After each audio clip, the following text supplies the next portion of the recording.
Good evening, good evening, good evening, good evening, ladies and gentlemen. Welcome to WeatherBrains episode number 863. 863. This is the pre-show, and this is the show for Monday, August 1st. How about that? But we're actually recording the show on Thursday, July 27th. It's a Thursday night special. The object of the game, I'm going to try and take a little time off next week. And again, I get 3 weeks a year, and next week is one of them. So whenever I'm off, we do two shows the week before. And so this will be the episode that is released into the wild on Monday, August the 1st, Monday night, early morning, Tuesday, August the 2nd. So anyway, that's the deal here. So welcome if you've discovered us doing a Thursday night special. So let me very quickly get the embed code going here. Of course, this will air on television Monday night of next week, August 1st. But still, I got to get that done because if I don't, I will probably forget. And now let's get the guests on here. And I know that we've got some folks that are out tonight because of the schedule here, but I think probably about half of us are going to be here. So let's just bring in the whole gang. See if we can find everybody. Let's see, we got to get Jen, got to get James, be sure he's on here. And we got to get Troy. All right, I think that's everybody. 2, 3, 4, 5, 6. All right, let's try it, and we'll see if we can find anybody to get on the show here. So thanks for joining us. Hopefully you've had a good day today. It's been a busy week as far as summer weeks go. The weather doesn't change much here, but I still maintain the school, or not school, it's summer programs where I talk to the kids. Actually, school starts here for most systems in 1 week. Most school systems here start 1 week from today. That would be Thursday, August 4th. Wow. About 100 years ago when I was in school, we typically started like the first week of September. But we didn't have fall breaks. We didn't have all of that. But anyway, and what's amazing, the demand for these weather programs, it has just exploded. I probably have less than 5 days left for the whole school year. It's already booked solid, and about a third of the 2023-24 school year is booked. That's how the popularity of the topic of weather is becoming, which is great. But it certainly keeps me on my toes. And I should mention, this is the pre-show. This is the time where we do three things here. We share boring personal stories like that. We share occasionally humorous anecdotes, and from time to time, not every night, but from time to time, we say some really outrageous things. Yeah, buddy. And so if nobody else shows up, it'll just be me. I can just sit here and ratchet jaw for a couple of hours. Let me do one more thing here. Be sure I got everybody on the list. I think we do. All right. So we're good to go now. Probably not going to go anywhere next week. There's a lot of things we got to do locally here. And again, I've heard so many horror stories of air travel, especially people on these international flights where they have just had a horrible time. But if you're like James here, you just fly your own airplane. Who needs a stinking airline? The man is an airline, and he's always on time. Yeah, my little airplane has no air conditioner, and that's kind of a little deal breaker this time of year. Now, do you know JP Dice here who flies? Yeah, real well. He flies these private jet for Drummond, which is a commercial company here. I think he flies to South America fairly often with an operation they have down there. So yeah, I've always been very interested, but I just don't have the time. Every once in a while, the helicopter guy would let me take the control. You ever flown a chopper, James? That's too many moving parts and random. Yeah, you have to have your feet going and your hands going, and I got that thing whirling. It was not like a fixed wing situation. So, No, that's a lot of parts moving around. Yeah, I told that guy, I said, I'm going to let you fly this whirly bird, and I'm just going to sit here and enjoy the ride. But that was different. Yeah, it's crazy, and I don't really have much desire. Anything that has a piece of equipment called the Jesus bolt is probably nothing I want to get into. Yeah, no, not good. What are you two talking about? We're talking about aviation and choppers. A Jesus bolt, huh? I almost died. In April 8th, 1998, we had a horrible F5 tornado here. So the next morning, they wanted me to, and I just thought about something. They're testing the fire alarm in here. This is not good. Oh boy. I remember seeing the email. I said, what are these goobers doing out here? I hope these things don't start sounding. But anyway, after the tornado, April 8th, the next morning, we were in over the damage in a chopper. And that pilot, he was a Vietnam veteran. And I've never heard the guy say an ugly word. And he said an ugly word, and that thing just nosedived. I thought we were dead. And what he was doing was avoiding a midair collision. Some rogue chopper had gotten in there, didn't check in with the air traffic controllers, and it was bad. I mean, it was not good. So, but that pilot was good. All right. So, Bill, welcome back. How was your Hooters experience? You have made government. I had to laugh. We were watching something, and I guess it was an episode of The Office where Michael took Jim to Hooters.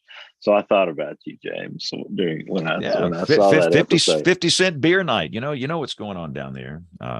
Anytime one of our regulars. I was having a blast at this time in front of a town council last Monday night. So I would have much rather, since I've only been to Hooters once in my entire life, and that was in Long Island many years ago, because the guy just insisted on going there.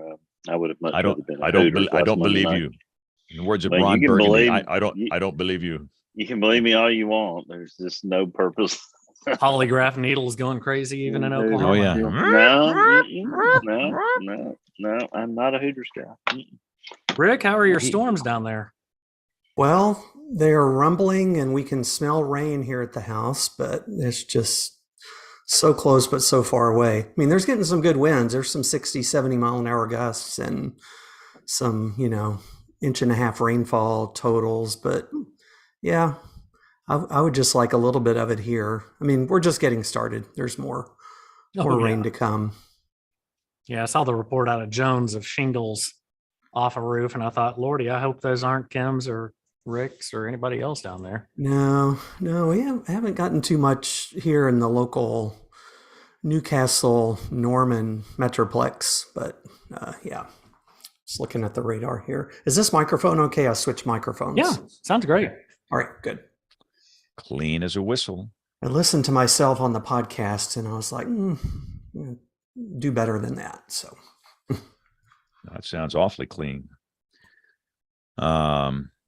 All right, we're at the top of the hour. We do not have to start at the top of the hour. When the television is Monday, so they'll take the replay. So, but no guests yet, huh? No guests. Come on, guests. I've invited them, so we're not. We hadn't started the show yet. This is next week's show we're doing. So, okay, yeah. Let's get these smoke tests before we start the show here, because it's going to get loud in here for just a second. This is awesome. Nothing like a smoke alarm test on WeatherBrains night. Well, they don't test the sprinklers. You'll be fine. Yeah, if the sprinklers come on, it's going to get even better. I mean, that would be really good. Yeah, see, this is Ron, our chief engineer over here. Hey, Ron. But we're in the pre-show. This man we've been together for how long, Ron? The late 80s. So that's like 35 years. Wow. It's been a great ride. People left business cards for you to come do talks at their school or something on your door there?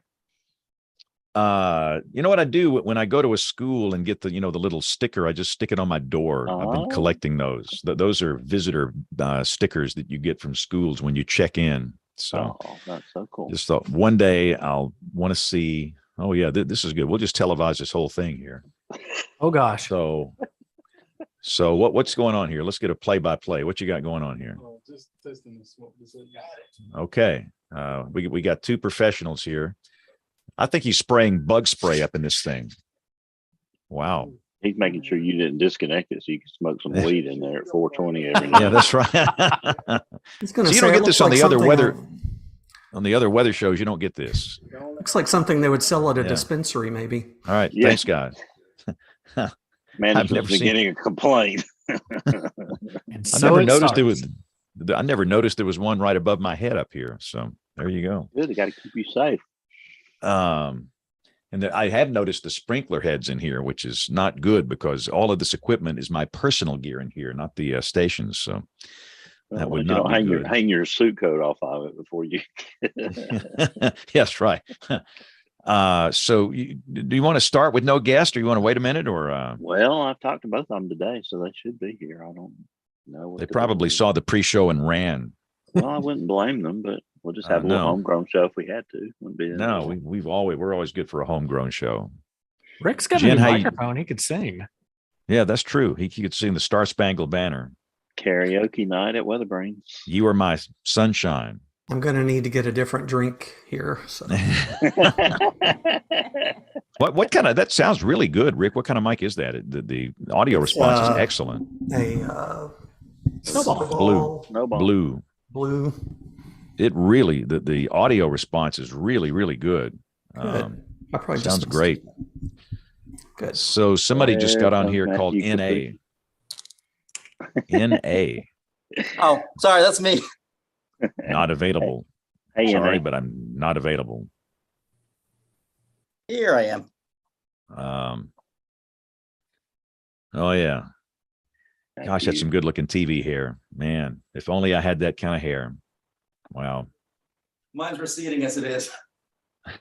Yeah, you do this long enough, you'll look like me, Matthew. It's coming, in about 30 years, you'll look just like this. So your choice is to go for the, toupee or just let it go. And most weather people just let it go because the toupee glue is not rated for 100-mile-an-hour winds. And at some point, that thing's just going to go flying when you're doing a live shot or something. So, Hey, you find a All way right. to rock it.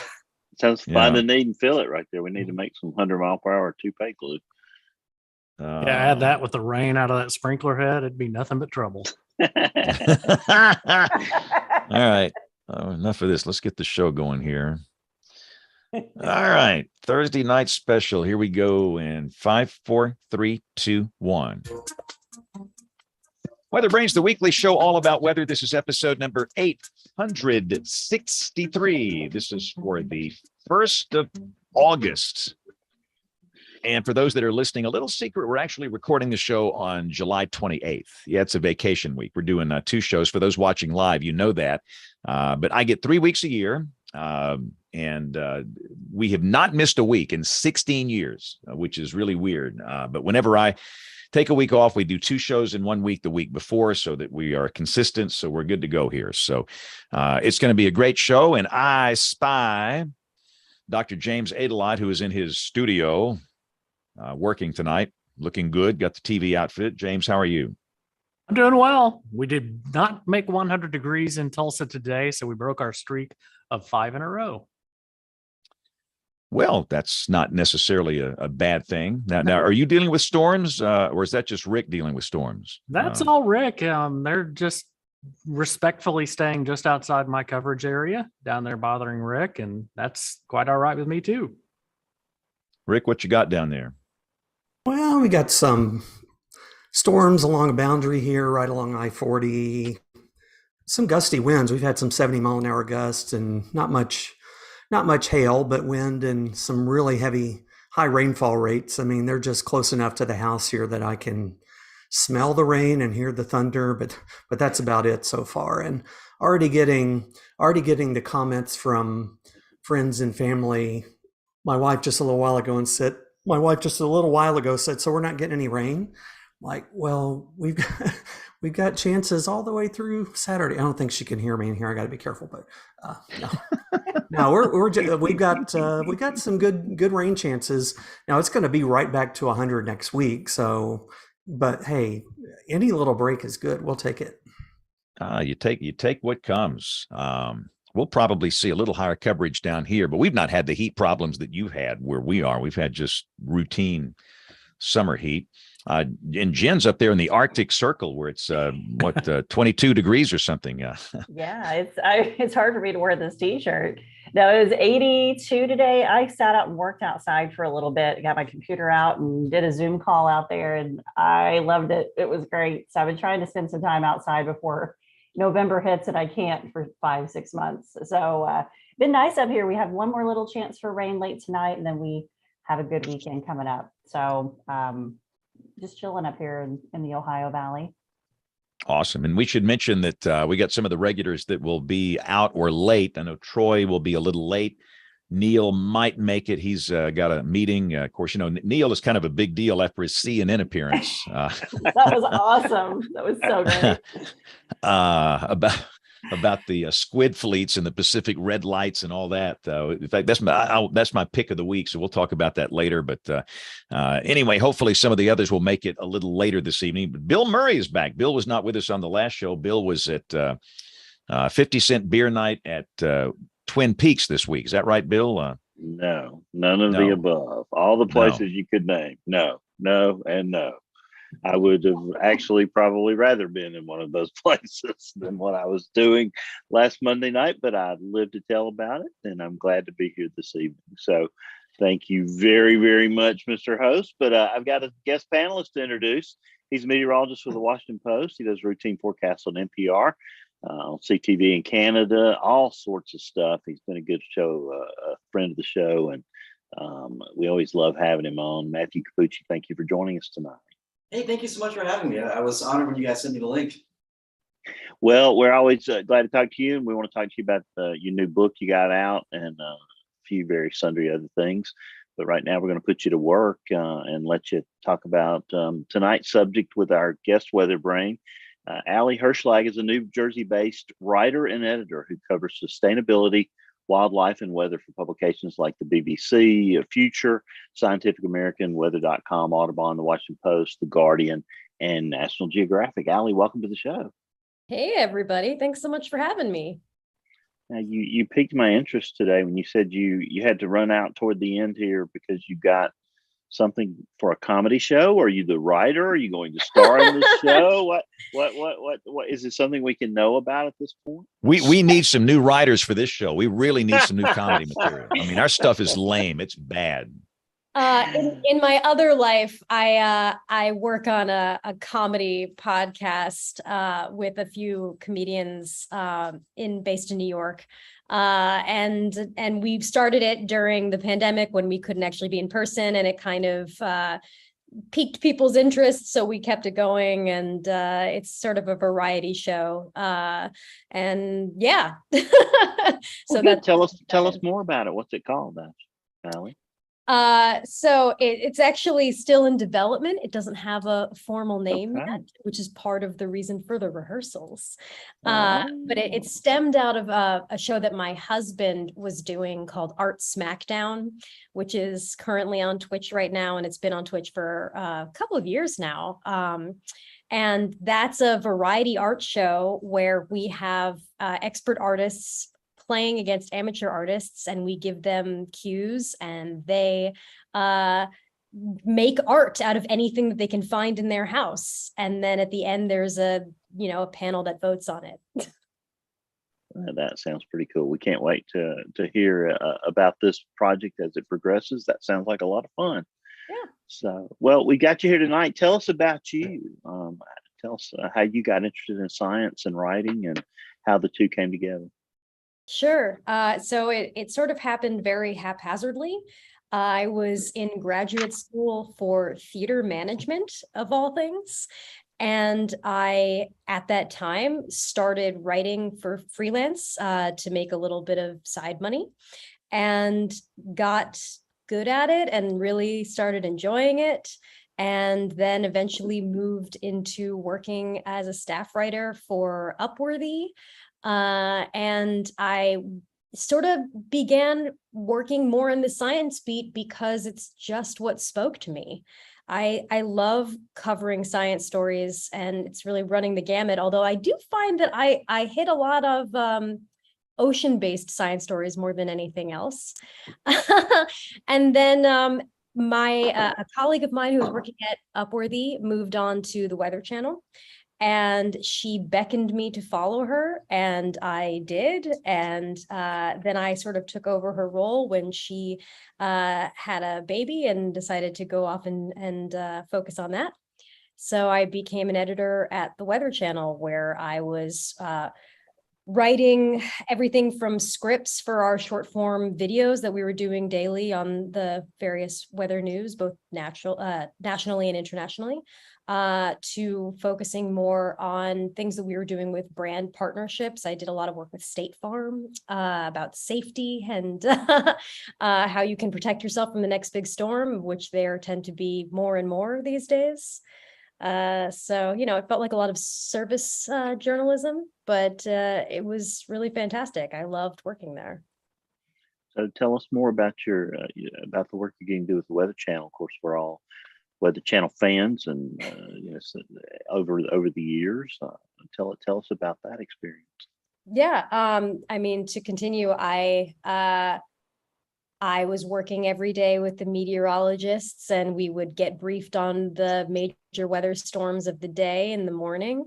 And then we would pick out some of the key topics and expand them into videos and articles for the day. And if there were, say it was March and there was a wild tornado storm or a series of tornadoes blowing through the Midwest, we would focus on that, and people would stay up all hours of the night covering it and into the morning.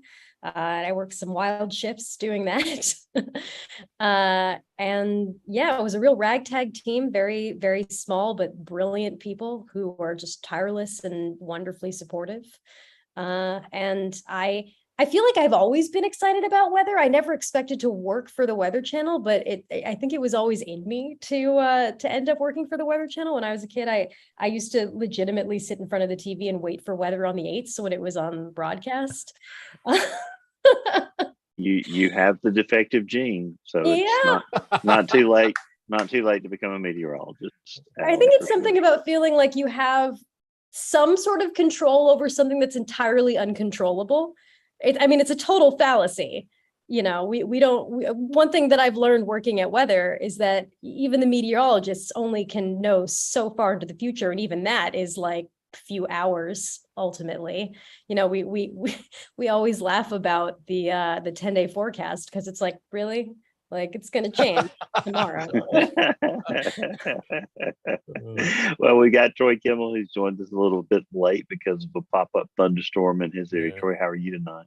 I'm doing very good. I don't want to interrupt y'all. This is a great discussion. So Allie, go ahead. I'm not going to interrupt. Yeah, we're glad you're here. I've always been fascinated by rogue waves, Allie. When you wrote an article for National Geographic, I found it completely spellbinding. In my weather history studies over time, there have been incidences of rogue waves, that happen to ships at sea, and that seems very terrifying to me.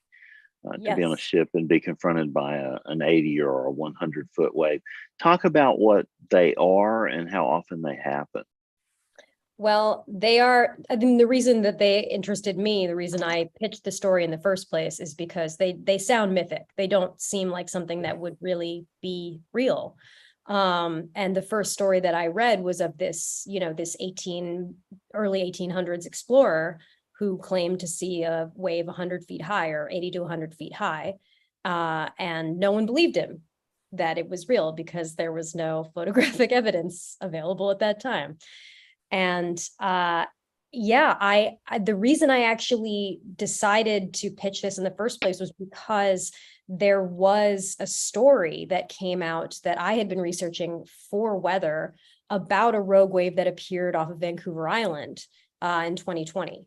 And one of my sources happens to be someone who was also researching and reporting on that wave. And I got very lucky to be able to interview him for the National Geographic article.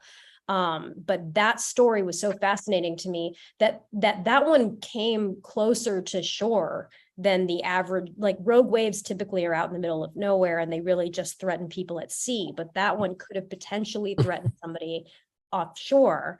And that's really where, it gets into the, how do we prepare for this kind of question? I mean, that's the meteorologist question all the time. It's like, how can we predict these if they've happened rarely, and when they do happen, they aren't often witnessed or recorded because of where they are.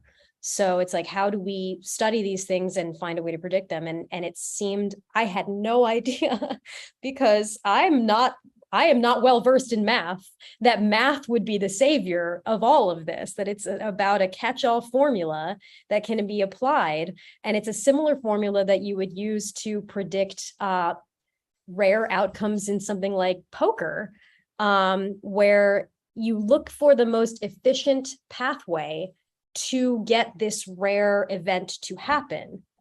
And then you can apply it to different scenarios. So, for example, with rogue waves, the two most agreed upon scenarios that cause rogue waves are the linear and nonlinear equations. The linear equation is, imagine many waves in succession traveling at different speeds eventually pile on top of each other to create one big wave. The nonlinear theory is that it's less organized like that. It's more like group waves, and they haphazardly come together at some point to create one giant wave.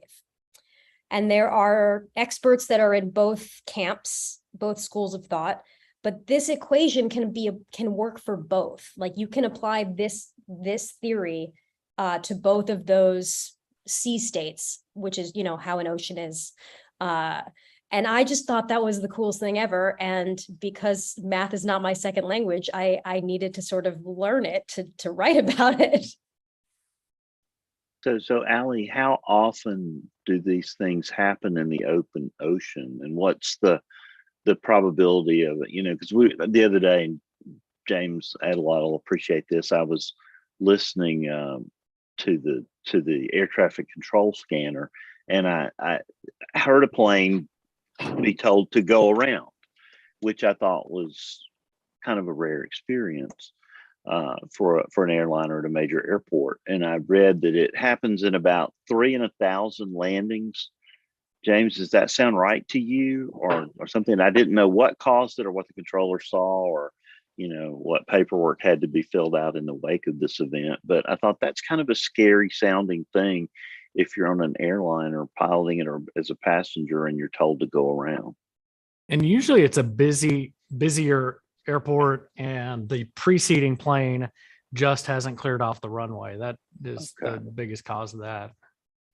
Well, it would seem that would give a higher probability of accident when you were in that go around process, to me. That's part of the spacing FAA controllers have at these airports. So if a plane is at this point down final and a plane still not quite off the runway yet, that call is made by the controller. Usually the pilot's in charge, but you've got a lot of explaining to do if you disregard a controller. Well, you're our aviation expert, and we appreciate that. Troy's our aviation weather expert with all of his stuff. James, have you been on a plane that's done the go around?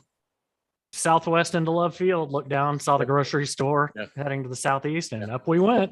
No, I did the same thing. I think I was on a Delta airplane into DFW, and the minute we started lifting back up, I looked down the aisle and go, "Another vodka, please." I'll take another vodka right here. So Allie, what's the frequency of these rogue waves out in the open ocean?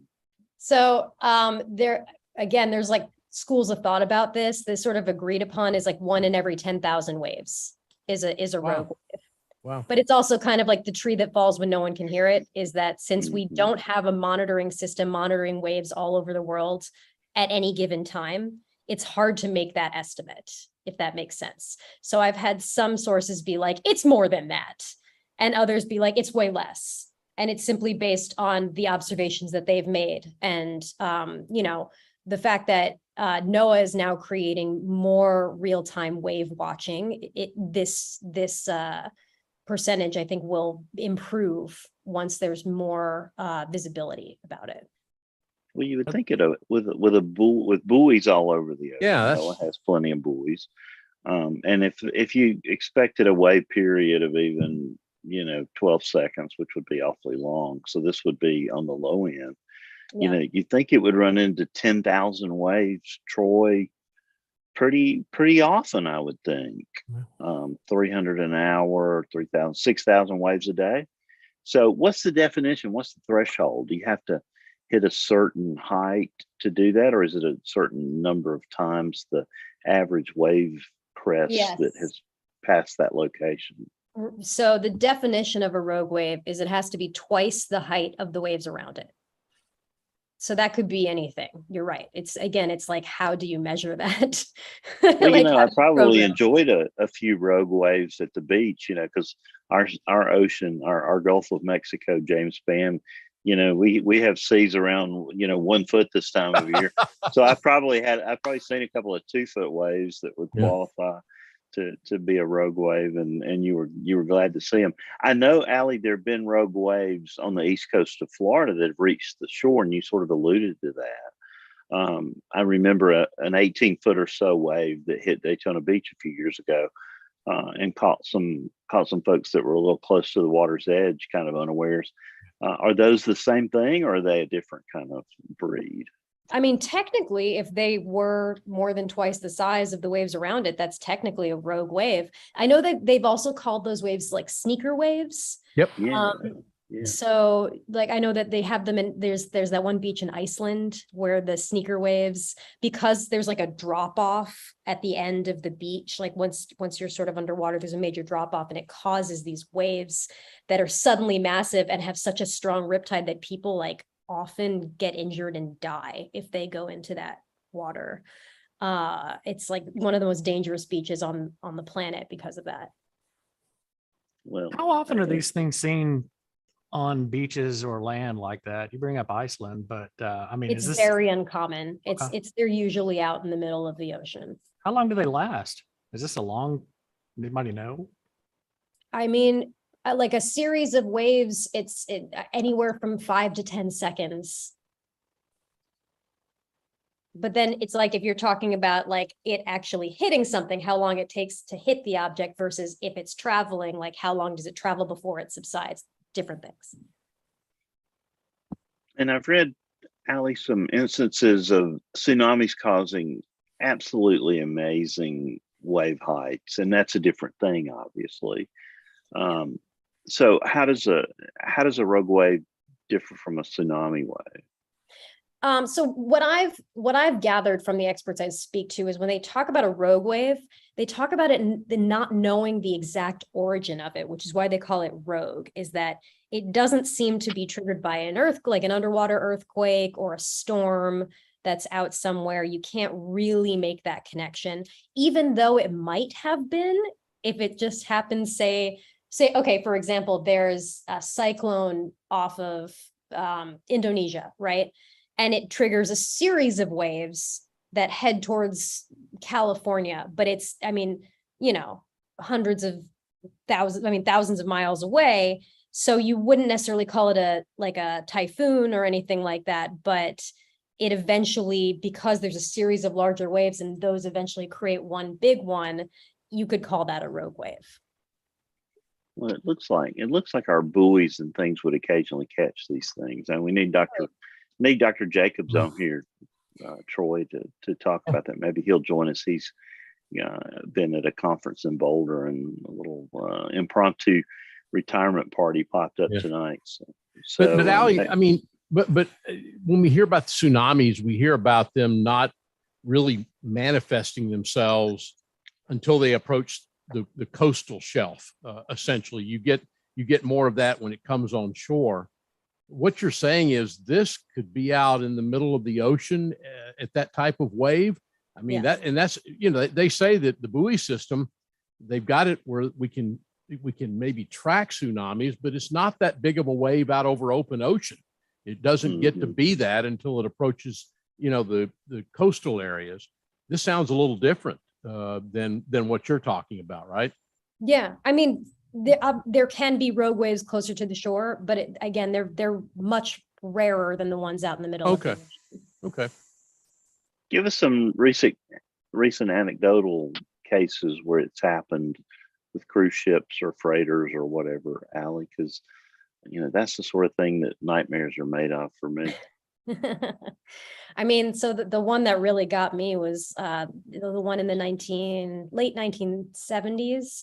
It was a German shipper.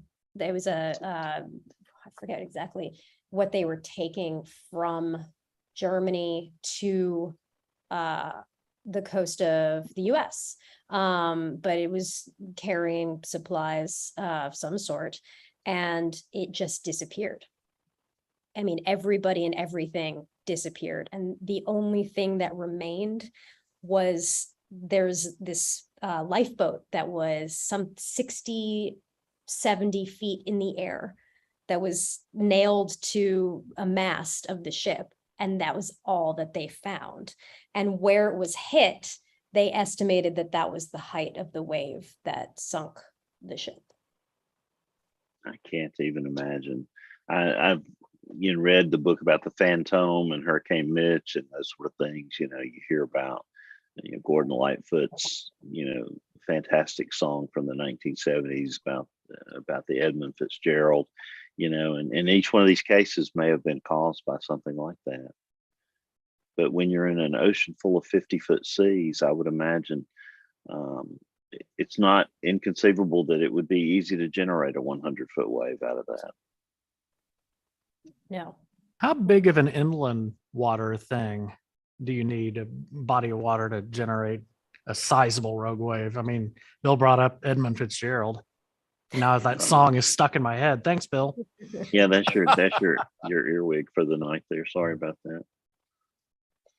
Well, it's one of those things where you need to have wave power buildup, which I think is why these things happen so far out in the ocean, is because that's where you get the heavier hitting waves. And these do happen in storms.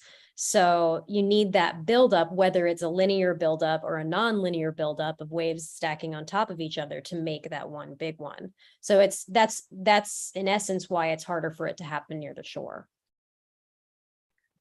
Well, I mentioned that tsunami, and I think it said that the tsunami, when it arrived at this harbor in Alaska or somewhere, it seems to me it was in the Northwest, that it generated a 300-foot wave, which would be taller than any skyscraper. And I thought that, how could you even fathom something like that happening? It would be just insanity for sure. Wipe out an entire area for miles. So have you discovered that any oceans are more susceptible to these than any others, or is it just kind of a general set of conditions that could show up anywhere? It's a general set of conditions that could show up anywhere. Honestly, it's funny because the everywhere that they have recorded a rogue wave or a potential rogue wave, if say there hasn't been a buoy or radar that has recorded it, it's been in a totally different place. Like there isn't a pattern, at least not that I have come across. And then you've got researchers, and you mentioned they're kind of in two camps, but what are they doing to help predict these, or to help captains at sea with some sort of warning before they have to encounter one? So they're trying to come up with, as accurate as possible, a mathematical formula that can predict a rogue wave, which is a rare anomaly, based on the patterns of waves in any given sea state at any given time. The trouble with that is that sea states change all the time. So it's a complicated equation that you need all of those parts for it to work. So what they're trying to do is create ships that essentially go out and monitor the sea and can keep measures constantly regenerating the measurement of the waves, and then feed that into a computer so that they can use this catch-all equation to predict the chance of a rogue wave happening at any given time anywhere.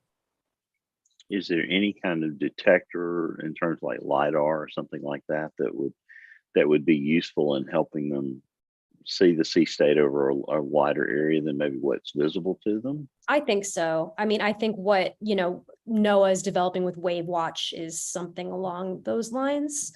But that's been in development for like decades.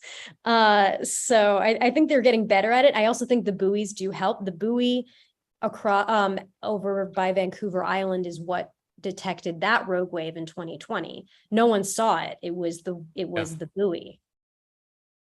There you go. So that's good to know, because I know these buoy systems that we rely on heavily, especially during tropical cyclones, are probably pretty useful for that. And I would think there's a lot of chances. You mentioned the Wave Watch 3.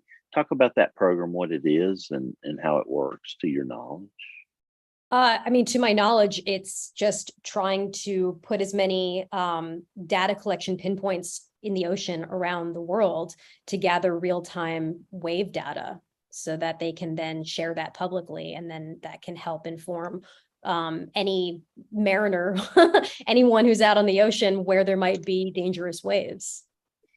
I know they have some pretty extensive and impressive wave tanks out there, but I would have to imagine that's not exactly capturing the condition in the open ocean. How good is the modeling in that regard from a physical sense? So again, two schools of camp on that. Some people believe it's very accurate. Some people think that these channels where they create these waves, they can populate as many rogue waves in any period of time that they want. And they believe that can mirror what happens in the real world. However, one of my sources who's more in the linear camp says that because waves don't exist in a narrow channel vacuum, that's not realistic. And the other problem with the channel is that waves don't break when they're in a channel. They just go up and then down. So that's a big difference. And because a breaking wave changes the rest of the waves around it. So you need sort of that open plane to really get a sense of how a rogue wave develops, or even just a large wave, how a large wave develops. But it's hard to create in that kind of setting. Do the rogue waves break in the open ocean? Yeah, I know there's some mathematical equation that defines when a wave that's coming to shore breaks, and it has some rhyme or reason to it. Is that same principle at work in the open ocean? Yes.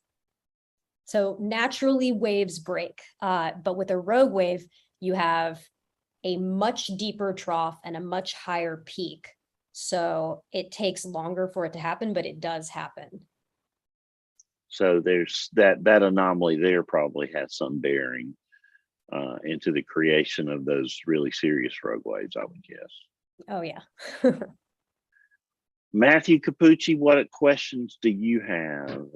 And then James, I know you got a question. So one thing I'm wondering about is there a latitude where rogue waves are more commonly seen? In other words, I know that traditionally wave heights are a little bit lesser at the equator or I guess the tropics, unless you have higher end storms like hurricanes and whatnot. But given the frequency of mid-latitude cyclones, it seems like we just sort of have a more agitated sea state all the time at the mid-latitudes. Does that translate to more intense rogue waves? It's interesting because I've asked that question to everyone that I've spoken to, because I also follow the hurricane, pattern.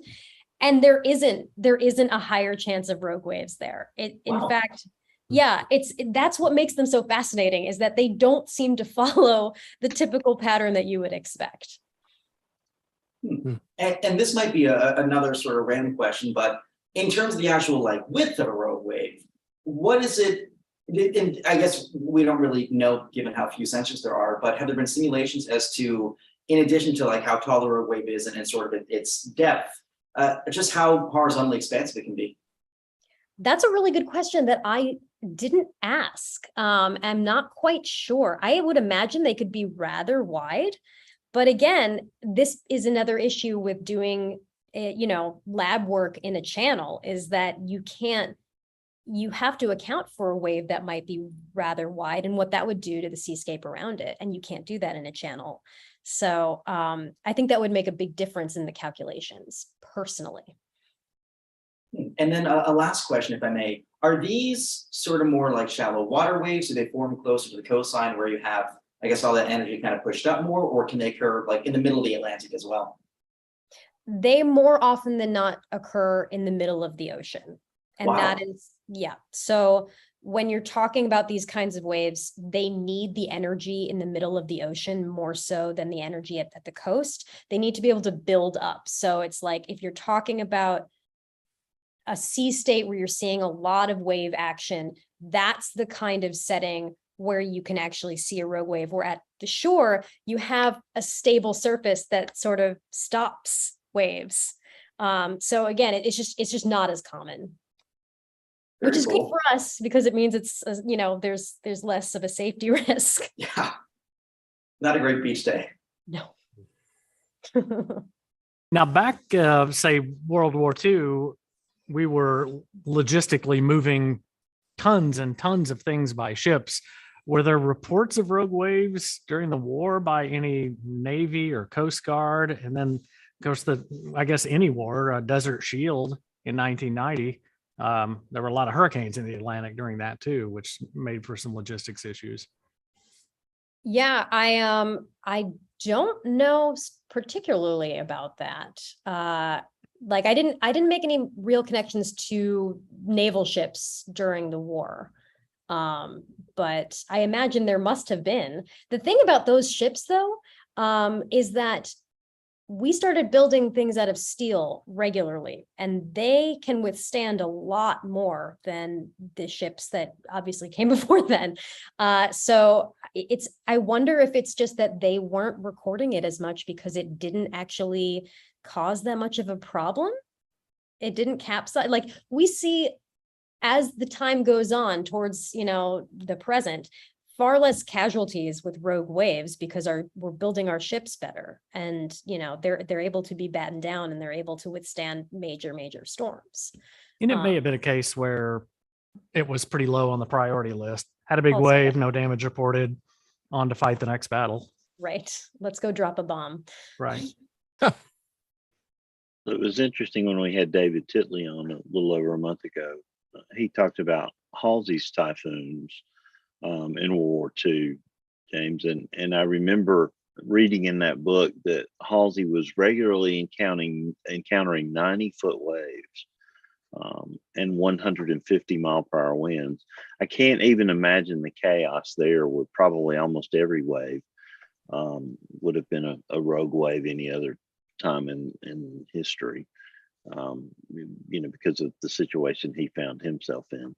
And we question how that could even happen. Then it certainly probably, would be hard for it to happen today, but it did happen in World War II with devastating impact on the U.S. Pacific Fleet for sure. So, knowing Admiral Halsey's reputation, kind of surprised the Typhoon even dared do that to him. you would think it was probably a Japanese typhoon, though. So Allie, that's interesting. Some of the old wood cutting art, shows these giant waves in Japanese mythology. And I think I always thought they were tsunamis, but in some cases they may have been rogue waves, huh? They may have been. I mean, that was a very lovely choice by the National Geographic photography department. Mm-hmm. And I mean, it's a really, like heart-stopping kind of image. But I do think for them, they were probably focusing more on tsunami waves than they were rogue waves. Because that's what hits them. Well, tell us what else you got going on, Allie. How are you going to turn any of this into a comedy sketch for your new comedy podcast? Sounds like this is pretty serious material. Well, I actually just finished and published a BBC Future article on anthropogenic ocean noise, which is a totally different ocean-related story. That's it's a pollution that people often forget about, and it is really influencing marine life all over the world. And there have been studies about ways to reduce it. It mainly has to do with vessel noise. And it's about retrofitting propellers and slowing boats down in certain areas where there's marine life, specifically whales that are sensitive to it because they communicate by sound and the sounds of boats. It's imagine you're on a phone call with somebody and there's suddenly a lot of static and you can't hear them. That's basically what's happening to whales. So yeah, that's my latest piece that's out on BBC right now. That's pretty cool. So any other neat things you're working on out there besides that? I am working as a senior editor for Very Well Health currently. Yeah, I moved on to being a health editor, but I still write science when I get the opportunity. Well, that's pretty awesome. Well, we're going to be excited to follow up with all the things that you're working on and have you back to talk about that with us sometime here in the future. So now, how long do you have to before you have to go to your other call? Oh, I'm still good. I have like half an hour at least. Well, there you go.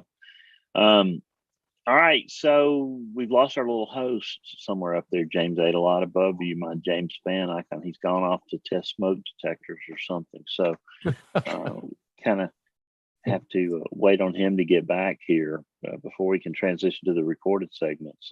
Anybody got anything else? We've got smoke alarm issues in here. Of all the stinking times to test these smoke alarms. So it's like, the one time we do a Thursday night specials, I'm in here trying to deal with the smoke alarm guy. So sorry. Do we need to do the recorded segments, Bill? We're going to take a break unless here. you got anything you want to evacuate the building. Evacuate the building. Yeah. All right. So let's take a quick break, and we're going to get Jen's This Week in Tornado History, and we're going to come back and bring in Matthew. We've got a lot more to talk about. So hang tight as WeatherBrains rolls along. This Week in Tornado History, August 2nd, 1967. It was an F3 tornado that developed quickly and tracked about 1 mile and hit portions of Dane County, Wisconsin on this day. It moved southeast to the northwest shore of Lake Mendota and lifted over the lake. 3 cottages were destroyed and several other homes were damaged. For Thomas Grzoulis, the cottages had appearance of F4 damage, but probably were not well constructed. There were 2 fatalities. Miss Ann Warriner and Miss Anna Clow were killed. Their bodies were found in the lake under the debris of their cottage. This tornado narrowly missed a boys' camp. Per newspaper reports, it passed within 200 yards of Camp Indianola, where 180 boys were staying. There were reports of shattered tree limbs at the camp, but no one was injured. Read about this event and hundreds more at tornadotalk.com. Go, Bill.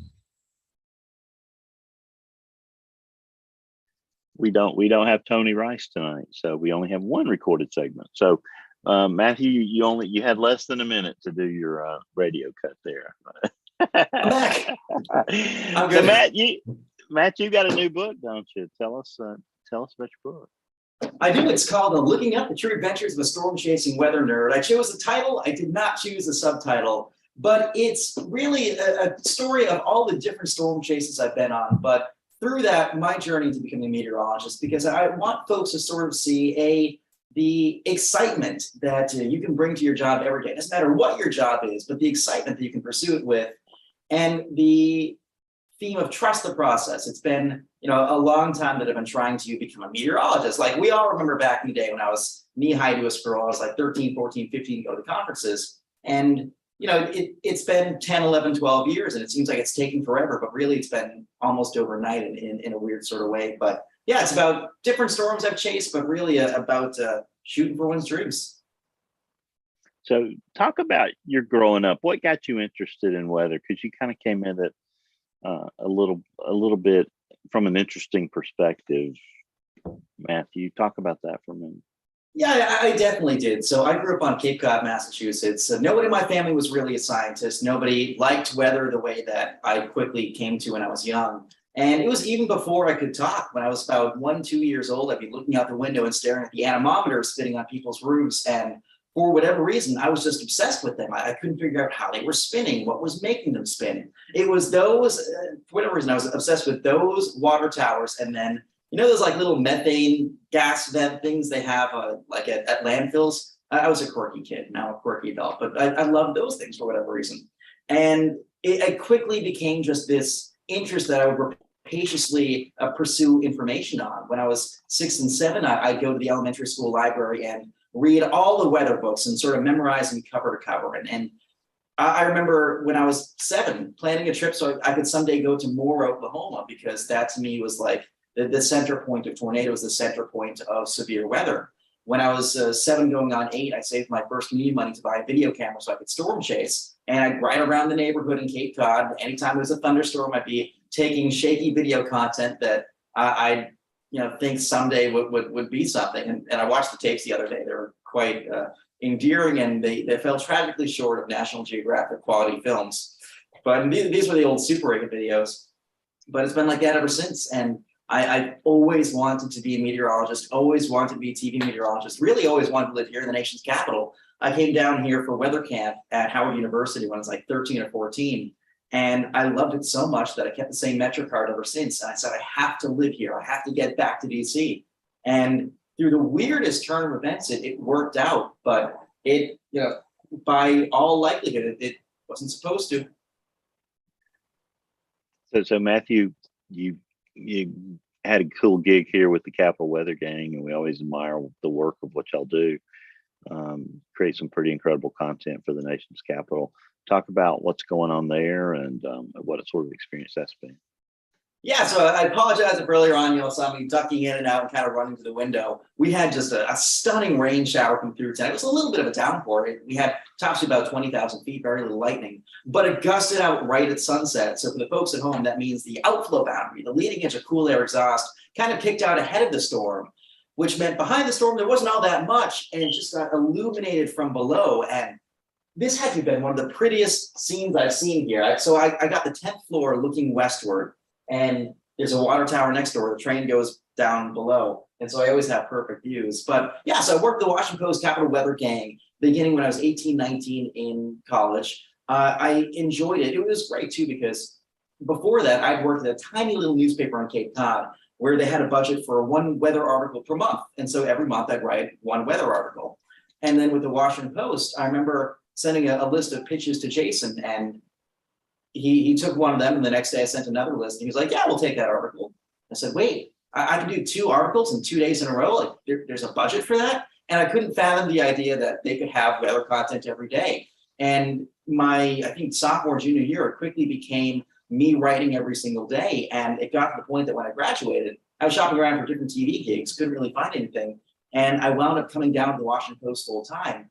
And it was awesome because, yeah, it wasn't it was not my dream job. I'm not the kind of person who can survive in a cubicle. And it was tough for me. It was a study hall of 800 people in a room where nobody would talk. And if somebody needed me, they'd message me from right next door. But at the same time, I got to work with brilliant minds like Jason Semino or Andrew Friedman, who, I mean, Andrew is one of those folks who has a Midas touch for everything he touches. He amazing journalist, and he taught me, like, I know weather, and I know weather pretty well, but he taught me more sort of the journalistic elements of crafting a good and a fair story. And that was an invaluable skill that I learned. But yeah, it worked out well. I enjoyed my time there. And around that same time, I started doing weather hits for the local NPR affiliate, for BBC News, for DW News. And that's kind of how I cobbled together my demo reel. And then the pandemic hit, and that meant I could work remote. And for me, remote might as well be in a field in Oklahoma, in the middle of Chile, beneath the northern lights in Alaska. And that allowed me to travel and just add on to my demo reel. And so it's been great. And nowadays I work pretty much everywhere. And all my employers, I have to say, I have the best bosses in the entire world. They all work really well with me. They all work really well together. They all share, so to speak, in a really nice way. And I'm just, beyond blessed that so many folks have made this happen.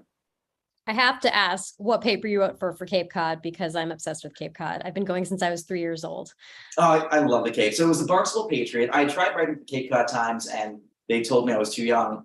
And so they were like, oh, give it a couple years. I submitted to like 200 plus different newspapers and nobody would really take me, even though my writing was pretty good. But there was this guy, Noah Hoffenberg, who was the Barnstable Patriot, and he was the editor at the time, bit of an eclectic guy. And he was like, yeah, doesn't matter if you're 15, 16, write for us. And as long as we can do it legally, which we could, then he saw no issue with it. And it was great too, because with each article, he didn't just take it and run it. He took it, ran it, but he also sent back a list of feedback. And there's never any like big crazy feedback, but that constructive criticism was extremely useful because every little tweak like that helped me become a better writer. And and Jason was the one who wound up reaching out my sophomore year. And he said, hey, we heard about you. We saw you do some weather writing. If ever you'd like to try writing an article, let us know. And just the fact that he would reach out and give me that shot without ever having met me, just meant the world. And it's just been like that every single time. People keep taking chances, and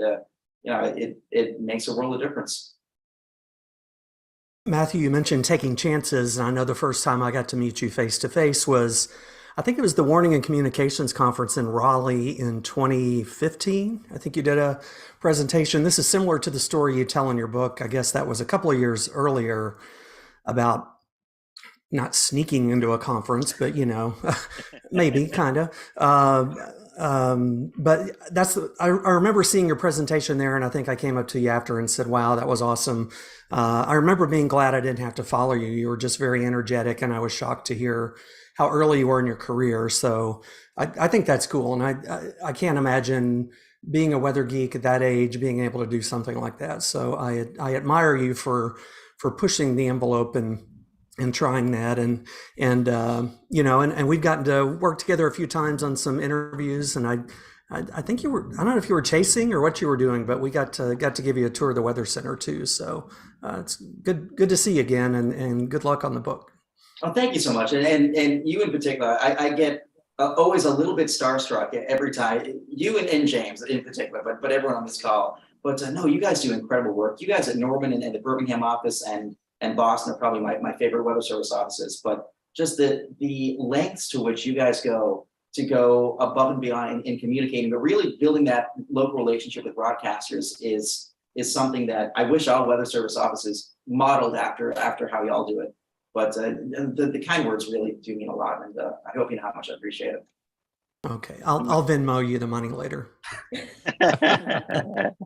Show title. So Matthew, talk about your college experience. It was a little different too, and you seem to have no trouble meeting people, and I'm sure that networking aspect has been a large part of what has made you so successful. Talk about the importance of how we talk to introverted meteorologists to be who maybe fear that as much as they fear the calculus or the physics or anything else they have to worry about. So that is an interesting question. I think my answer sort of surprises folks when I say that in school, I was very introverted. I did not enjoy my college experience at all. I treated it like a 4-year job where there weren't many fun times in college. I think partly for a couple of reasons. So I went to school, and we didn't have a meteorology program. I had originally applied for 3 different schools: Harvard, Cornell, and Lyndon State. Not because I wanted to go to Harvard, I really didn't, but because Cornell was so expensive, and I knew I couldn't afford it. It would be $37,000 a year after financial aid. I didn't have enough in terms of outside scholarships to cover it. I'd be taking loans, and the loans would just grow with time. And it was either that or Lyndon State, which was priced a little bit less, but it would also be sort of outside my price range. Harvard historically has given the best financial aid of any school out there. And so I applied there sort of on a whim, hoping that Cornell would have the Walmart price match guarantee, which they did.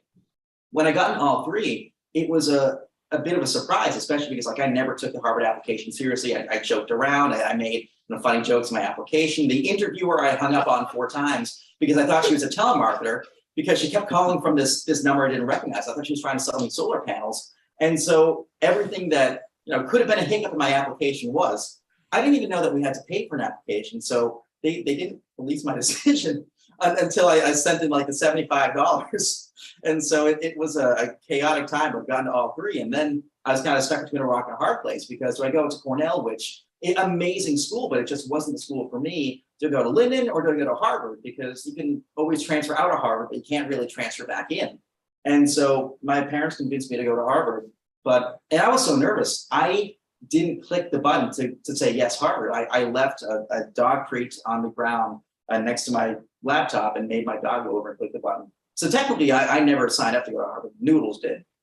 But anyway, I went there and they didn't have atmospheric sciences, they didn't have meteorology, but they had enough courses between there, the grad school, and MIT that I figured if given the opportunity to do so, I could cobble them all together. And then we found out about something called the special concentration, which is essentially about once a year on average, they can be convinced by a student to let a student pursue his or her own educational path and get their own major. But to do so would require a 40, 50-page application, would require finding an advisor to stick with you for 4 years. And at the time, I was very much an introvert. I had no idea how I would find someone. And so my first couple weeks of school, I was sort of beside myself. I knew immediately that I wasn't fitting in there. They were all a bunch of brainiacs who used words like apropos and historic, and nobody would talk normally. And then there's little old me whose favorite store is the Dollar Tree, whose favorite restaurant is the Waffle House. And I clearly did not fit in. Not that I really do now, but at the time especially. And about week 3, I'm realizing I don't like this place. I'm taking a computer science course. I'm not doing well in that. I have a physics midterm, and it's in this building called the Jefferson Laboratories. I didn't check my email that morning, so I never knew the exam had been canceled. So I'm looking for this exam that won't happen. And I get there early, 15 minutes early, but I'm looking for this exam, and you can't find something that's not happening. So I'm wandering all around the building, and 9:45 comes 9:55 comes 10 o'clock. Now the exam is starting, or so I think. And by 10:15, I realized I've just blown my chance to perform decently in my first exam. I got a 0. I probably failed the course and flunking out of Harvard. And that's it. And I remember being on the second floor of this labyrinthic building and sitting against the door of some random office and kind of slumping down and just sitting there and crying a little bit. And while I was there, I noticed a nameplate across the way that said Eric J. Heller. And it seemed familiar somehow. And I thought, wait a second, where have I heard that name before? And it turns out, when I was 14 years old, I was writing for a little newspaper in Plymouth, Mass. Called the Old Colony Memorial. I didn't think anyone actually read the articles, but the next week, some guy had written in this letter to the editor, and he wrote this whole story, this whole thing about how much he enjoyed my story, and signed it Eric J. Heller. I had no idea this guy was a physicist and chemist at Harvard, and I knocked on the door, introduced myself. He remembered me. We became fast friends, and he offered to advise my special concentration if I could get one going. And so we put together this 40-page application. And one thing with the special concentration, you have to get support of the next closest department, which for me was Earth and Planetary Sciences. But the head tutor of EPS said that I was too young to know what I wanted to do and refused to support that special concentration, which was unprecedented in Harvard's history. And for the first time on record, a student wrote a rebuttal against that department and got their special concentration anyway. And so there were a lot of uphill climbs, a lot of steps that were quite challenging. Being a Department of One was pretty lonely. And being the only weather geek there was sort of lonely. But in the end, I got the piece of paper. It worked. I went to MIT 3 days a week. There are some periods where, on Thursday afternoons, for example, my junior year, I had to be in 3 different classes in 1 hour's time between Harvard and MIT. It was like Harry Potter when Hermione has a time turner. I just make appearances everywhere. So it was chaotic. Glad it's over, and glad I can sort of look forward more. But yeah, the introverted aspect was definitely key. I was working all the time. I figured if I could work 40 hours a week between the Washington Post, tutoring, doing all my other side gigs, I could kind of defer a personal life. And that's exactly what I did there. And only now am I sort of living my college days, going out with friends at night, meeting folks all around the DMV. I love this place. So I kind of went backwards. Yeah, you've written, you're not shy about writing pieces that criticize the Weather Service or other things when you see something that you think is an issue. Talk about some of those. Have you gotten a lot of blowback from meteorologists, or what kind of came out of some of those pieces that you wrote? Yeah, definitely. And that to this day still really gets to me and still makes me quite sad, because, a lot of folks will see on Twitter a story. It's like a telephone game on Twitter. One person says one thing, or one person, and in this case, me, puts out an article that people don't like, or puts out a critique that may oftentimes be true, but people don't like. And suddenly it's a telephone game, and it becomes a sort of, the personal attacks are oftentimes very disappointing. And it makes me sad, because groupthink in any field is pernicious to the advancement of that field, whether it be in weather, whether it be in physics, whether it be in any field out there. Within weather Twitter and within weather in general, there's a lot of groupthink. There are tons of individuals making a lot of progress, doing things that are novel, new, different, that people haven't done before. But internally within some entities, there are, bureaucratic processes, or there are embedded issues that people don't talk about, just because we've always done things a certain way, we'll always do things a certain way. That's been the case with the Weather Service in many ways. For example, the whole Weather Service chat thing, they're finally moving to Slack across the board. Birmingham pioneered that, I think it was 2 years ago, and they got reprimanded by Weather Service headquarters. Birmingham probably being one of the best offices, if not the best office in the country. And so I've written articles about stuff like that. I've written articles about the issues with the Nashville tornado warnings, which were demonstrable, which were unfortunate, and which, had repercussions. And yet people don't like that sort of thing. I'm writing an article now, actually working a piece right now on the issue of overwarning here in the nation's capital, which is demonstrable. We've seen about a 2.5-fold increase in severe thunderstorm warnings since roughly 2010. And I see it all the time as a broadcast meteorologist, as a radio meteorologist, as a meteorologist on literally every platform. People in the DC area, no one takes the warning seriously. I don't take the warning seriously sometimes. I don't put them in my newscast, because if I see it on radar and I see it's not severe, I'm not going to go on air and say a severe thunderstorm warning. We have a huge overwarning issue here in DC. And there have been even folks from the Weather Service who you might have seen on Twitter the other day writing in saying, no, it's just because there are smaller, more targeted warnings, life and property.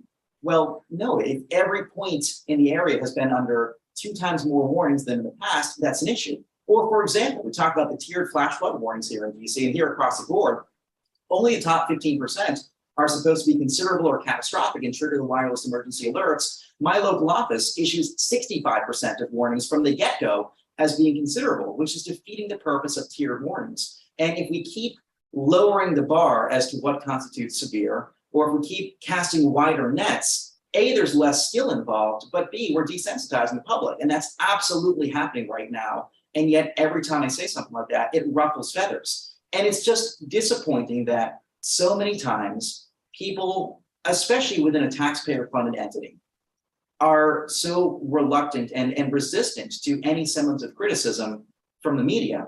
My job is never, I have a vested interest in weather succeeding overall. Half the folks in the Weather Service are good friends of mine. Half the folks in broadcasting are friends of mine. I want us all to collectively win, because we win together.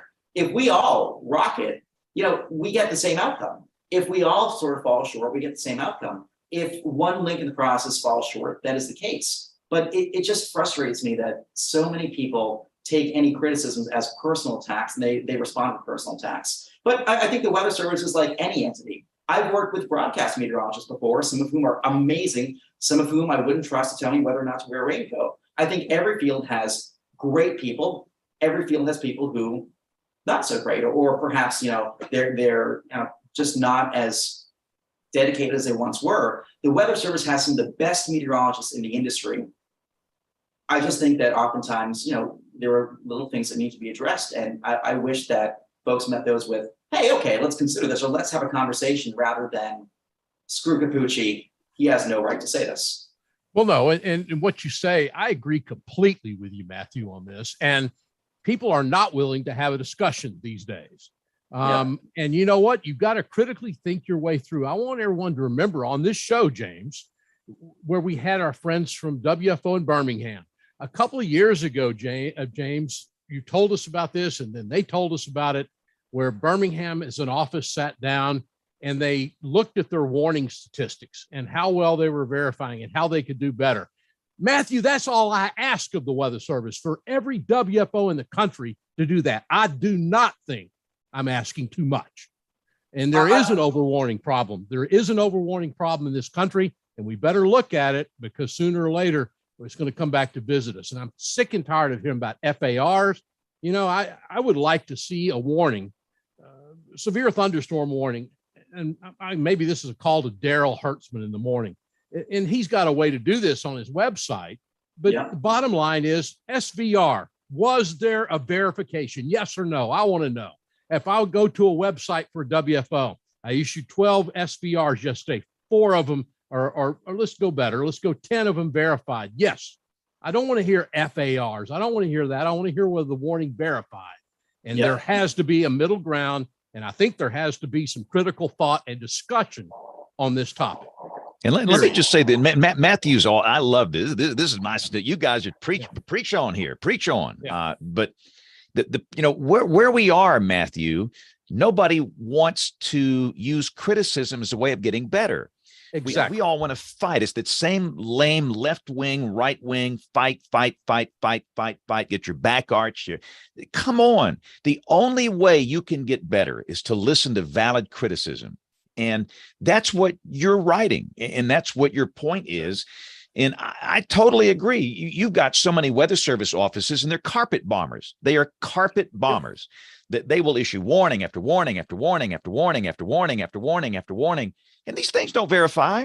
Yeah. And it's like, we've all got a big problem here. And if we don't start looking at this, and Kim has joined us, our social scientist, who probably thinks we're all full of crap.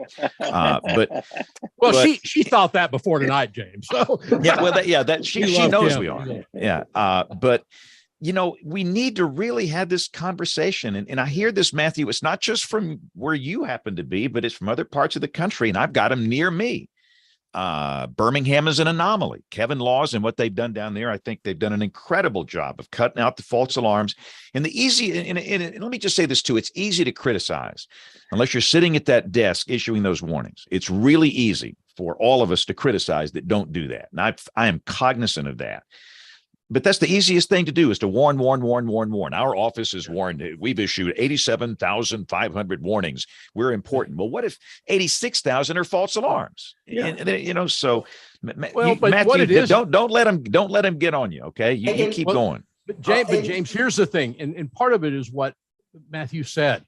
We have amazing men and women that work for the National Weather Service. You get out in the field office level. Sometimes I scratch my head over headquarters, but at the same time, sorry, Neil. Anyway, but I'm telling you, we have very good people working in our field offices. And you know what? These people are so good that we ought to be able to have this discussion nationwide without people getting their back up.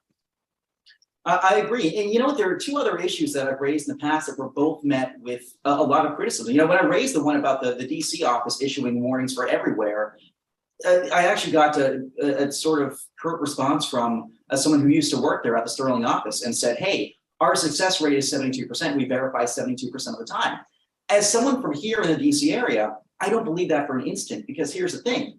If a tree goes down, that tree might have been dead, almost dead, or if a large limb goes down and winds of 35 miles per hour, 40 miles an hour, then suddenly that counts as a verification. And they've had interns in the past who scroll through social media all day long looking for any branch down so they can verify that warning. I've had folks who have written to me internally from different Weather Service offices saying, here's what's going on as I work on these stories. And it's true that even our verification method is flawed. I genuinely do not believe that this office here has a 72% success rate.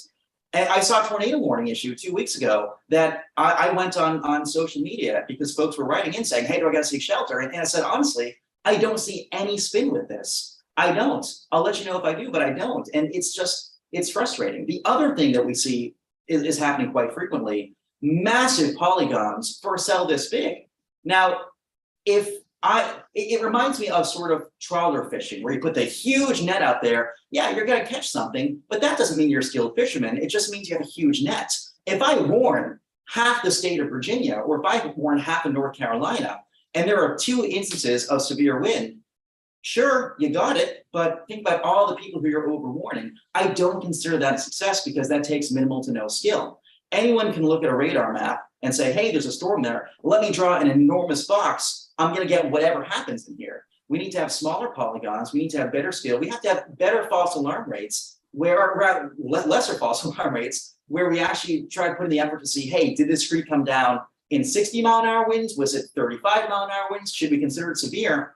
And the other thing too, and this will be an uncomfortable discussion for a lot of folks, we need to have individual statistics based on the forecasters issuing these warnings. Because here's the thing, if I go on air here in DC and I say, I'm predicting 6 to 8 inches of snow tomorrow, that's Matthew Capucci's forecast. People see me in front of the weather map, they see me on camera, they see me on social media, that's my forecast. That's not the Fox 5 forecast, that's not the whatever forecast, that's my forecast. And I live or die, I make it or break it by my own forecast. If a warning comes out from wherever, it's sort of easy to hide behind that entity, because most of the time we don't know who's pulling the strings. We know that a warning came out and it's an entity-driven thing. And as horrible as it sounds, I think if we kept track of individual statistics from individual forecasters, internally they might become more competitive, or internally they might be able to see, hey, here are my biases, here's what I'm doing well, here's what I'm not doing well, and they could refine. But we don't really do that. If we do it internally, yeah, that's one thing, but it's easy to hide behind an entity and not have to become better, because you can be complacent by issuing something under a brand. So again, I respect the hell out of the Weather Service. They have a ton of really great people, but they have a ton of people, they have some people who, you know, need to be doing things a little bit of a different way, and we're just not addressing that because, you know, the mission of life and property means we can do no wrong. All right, Kim, go. I know our audience hasn't really seen it, but I've been hopping in and out with my Zoom, just dying randomly, which is so sad because I keep wanting to jump in with questions for you, Matt. And we'll just blame it on the fact that we're having storms, which is just a weird thing. Oklahoma infrastructure is apparently not ready for.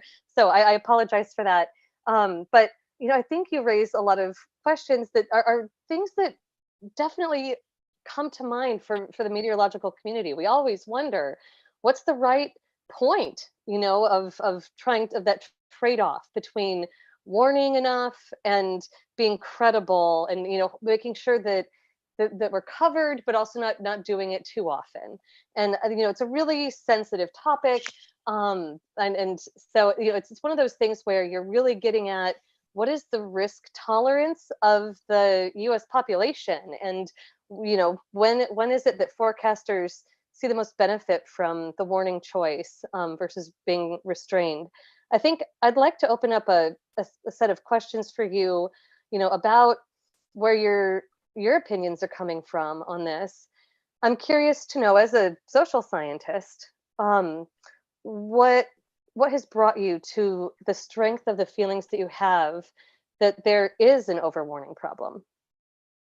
So I think having seen that doubling of warnings in DC, I mean, it seems like our afternoon meteorologists every single day are tweeting out severe thunderstorm warnings. I've been under about 30 to 35 since I first arrived here in DC, and I've seen quarter-sized hail at my location once, and I've seen damaging winds twice. Now, I know that's just my point location, and warnings aren't for a point location, but I've chased a cajillion storms around here, and I got to tell you, a lot of these are underwhelming. I look at the radar signatures, and I've chased for years, and I can tell you a lot of the radar signatures we're warning are not commensurate with 60-mile-an-hour winds. They're hardly commensurate with 40-mile-an-hour winds, and I'd be shocked if we were getting quarter-sized hail given some of these environments. We do have strong to severe storms here in DC. I'd say at least a quarter to half the warnings we get are legitimate. They do verify. But I think one of the issues is, in particular across the east, the southeast, and the south, we are so worried about a downburst every single time. Any storm that goes up is capable of producing a downburst, but most 90 to 95% don't. But we have to issue a warning around everything these days. It's kind of like culturally what we do in case one core collapses with any of these downpours and comes down and you get those 60-mile-an-hour winds. So we're essentially warning now these pop-up showers and storms that are not in overly dynamic environments, overly oppressive environments, but we're so worried about a core collapse that that's what happens. So anytime we get vertically integrated liquid to a certain extent, it seems like we put that warning out.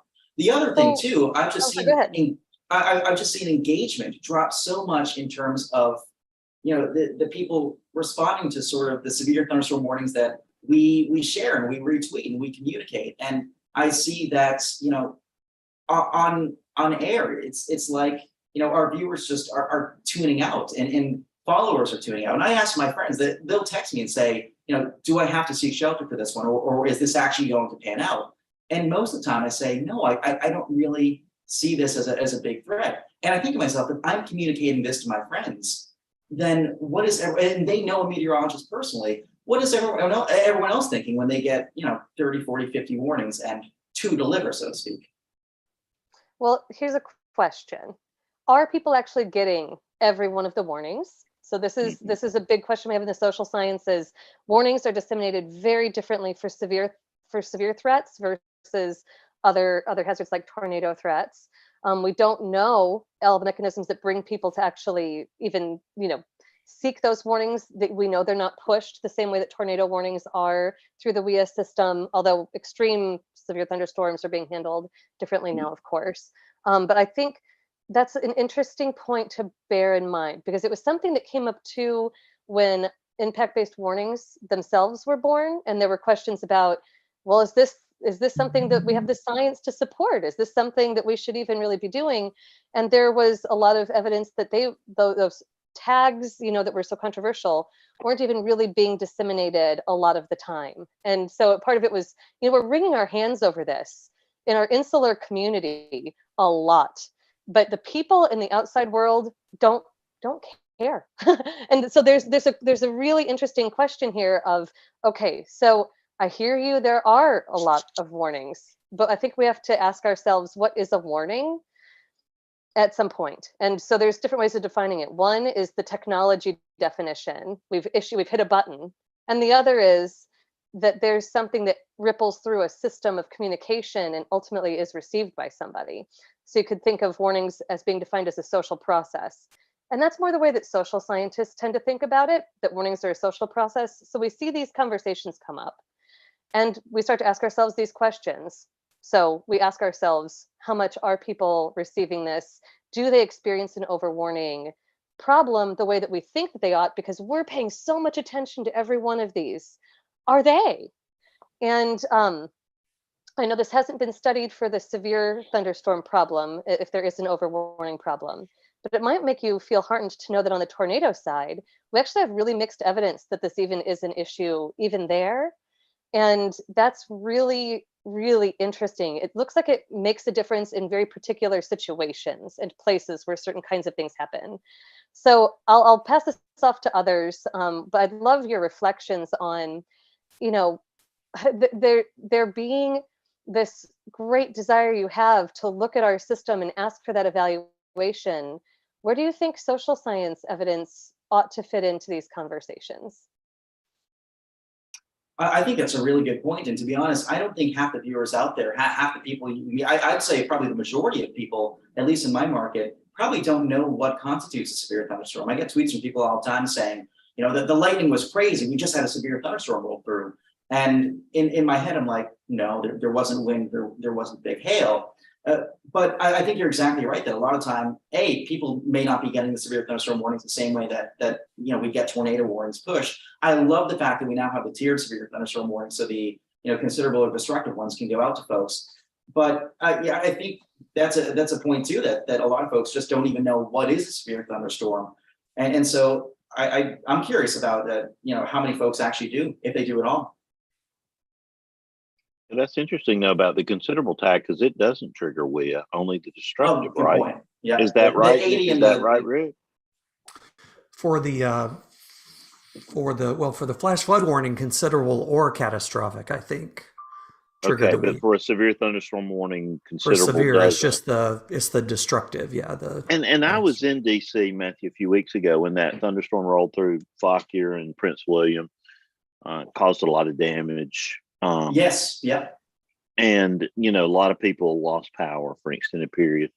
I saw the storm coming. I ran to the store and I was really shocked when my WEA went off in the store. So I knew that it had to be that highest end severe thunderstorm warning.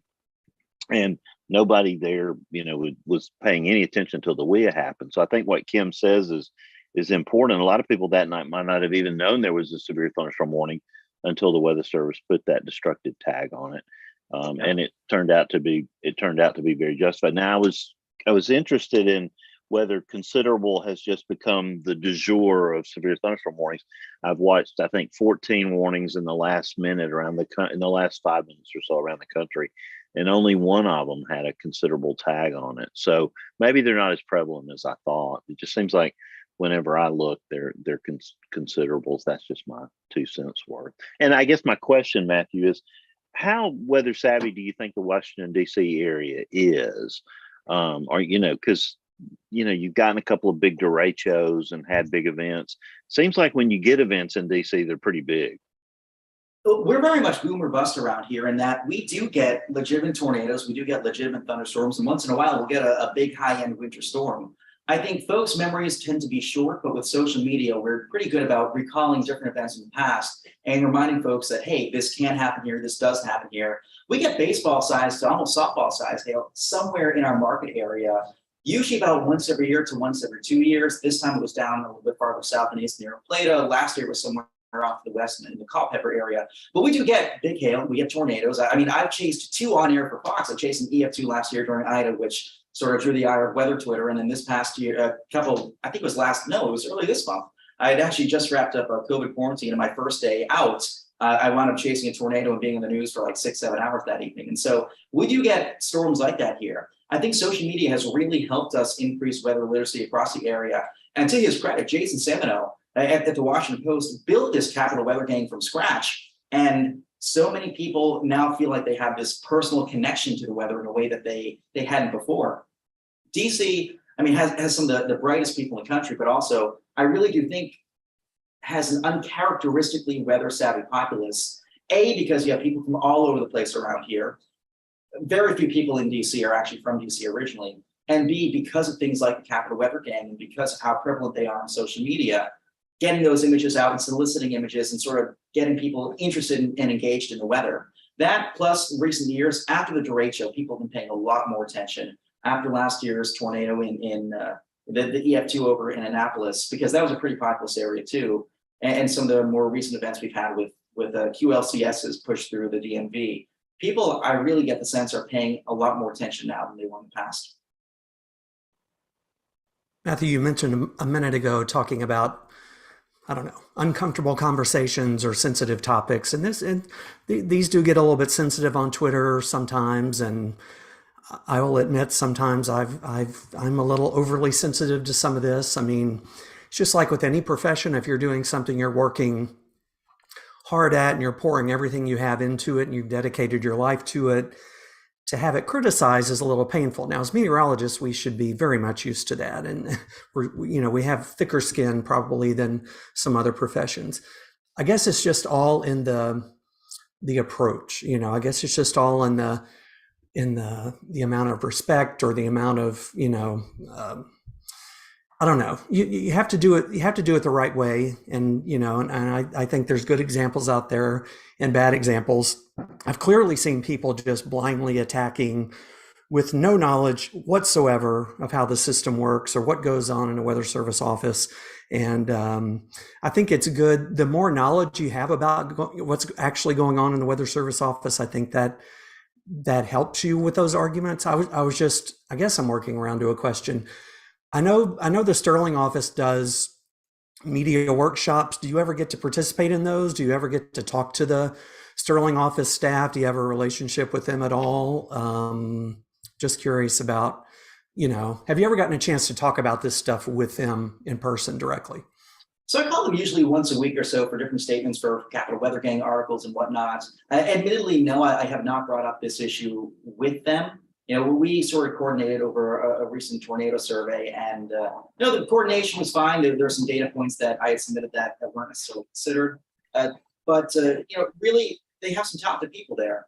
I've joked before, and I think it's true. I wish we could all sort of trade jobs for a day, because we all have much more understanding of each other. We have much more understanding of what each other does and more respect for what each other does. If we could all trade jobs, if I could, be weather service for a day and see how much you guys put into it, exactly what you do, because I know that, you approach your job with the same passion I approach my job. And really, people are in weather because they're passionate people.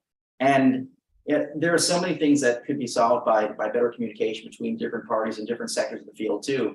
And I think it's good that we're having these conversations, and I think more of these conversations would be incredibly advantageous, both to the field, but also to me. I'd love to have a better understanding of what goes on behind the scenes after Weather Service. I'd love to sort of pick their brains and thought process. And there have been times when I'm trying to remember which one it was. There have been times where I've been tempted to email them and say, hey, you guys saw something I didn't, or I saw something you missed, or vice versa. Let's talk this through and sort of figure out what pieces of data were visible where, and sort of what we can both look for in the future.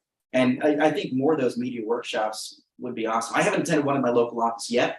I hope to in the future. One of the tricky things is when you work 5 different jobs, you don't get much time off, and I haven't had a day off since June sometime. But yeah, I'd love to attend a workshop. I'd encourage you to do that if you get a chance. And one of the things we're doing, and we stole the idea from other offices, is we do a job shadow program with our TV meteorologists. We're just starting that back up again, where they can come in and work a whole shift if they want to, or more than one shift or whatever, and just kind of see what we do. We've got about 4 or 5 lined up, or we're getting them lined up to do that here in the next couple of months. So, any opportunity to do that. And yes, we would even take Tulsa stations if we will actually. You'll have to get a signed letter from the Tulsa office saying it's okay though. But no, any opportunity you have to interact or to just visit the office, learn from the office. I mean, we're going to put our TV meteorologists who come through an actual weather event simulator where they sit down and do an hour-long case, and they have to make warning decisions and issue warnings. And I like to go and do the other side of it too. The more that we can do that and learn the challenges we all have, and learn almost also how much in common we actually have. Some of the issues we have are the same as the ones you have. That just helps. I mean, the more we learn about what each other does in a real way, where you're actually, I can't tell you, every meteorologist we've had that's come through at some point or another said, wow, I had no idea. Or, we're all meteorologists and we're all kind of doing the same thing, but the workplaces are just different. Anyway, I know other people have some questions here, but I just wanted Rick, to. you always know exactly what to say. I want to let Dr. Jacobs ask Allie anything before she needs to leave. Neil, you're our oceans guy, and I know you were a little late getting to the party tonight, but I'm sure you had a question you wanted to ask her, and we got through a little sooner. How's my audio? Can you hear me? It's good. All right. I got all these warnings when I logged in. I'm bummed I missed the Rogue Wave conversation. So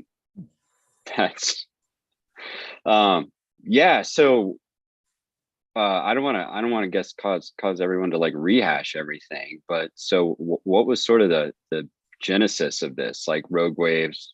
Give me like a 3-sentence summary of what's going on with Rogue Waves, because I've experienced some Rogue Waves, not in the open. Well, they're not really rogue. It's more like constructive interference from refraction off jetties and stuff. Oh, okay, sure. But it's kind of, I guess, the same theory, basically, constructive interference for the most part.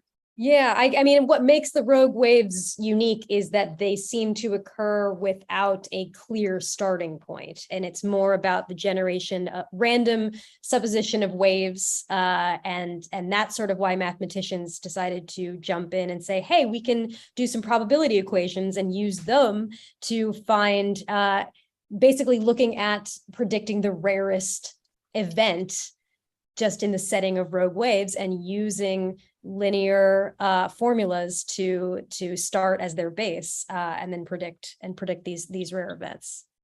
Are these more open ocean? And I guess a follow-up question, does bathymetry have anything to do with that if they are open ocean? Yeah, so that is a big point of contention with the experts in the field. Some believe it does, some believe it doesn't. There's like linear and nonlinear camps, and some believe that symmetry is a huge part of it, and some think that it's asymmetry that is what causes it. Is there general consensus that most of the underlying background waves are generated by wind, or is there some other generation for these? They're more likely to happen when there is choppy water when they're storm-based water. However, that being said, you'd think that there would be more than in, hurricane-prone areas, and that doesn't seem to be the case. Sometimes they can be caused by underwater earthquakes halfway around the world, and then you wouldn't necessarily connect them to, like, say, a typhoon or anything like that, but it happens. It's essentially that an earthquake can cause lots of waves that then create some sort of perfect rhythm pattern thousands of miles away that creates one giant wave. Are these reported by ships, or do you see them on buoys? It's most how often are they observed? Buoys and radar from oil rigs and occasionally ships, but more often than not, it's buoys today. How, like, size wise in units of feet? What are we talking? Like a rogue wave versus like background swell? So the definition really is just, it has to be twice the height of the waves around it. So that could really be anything. However, when people talk about rogue waves, they're talking anything from like 60 to 100 feet.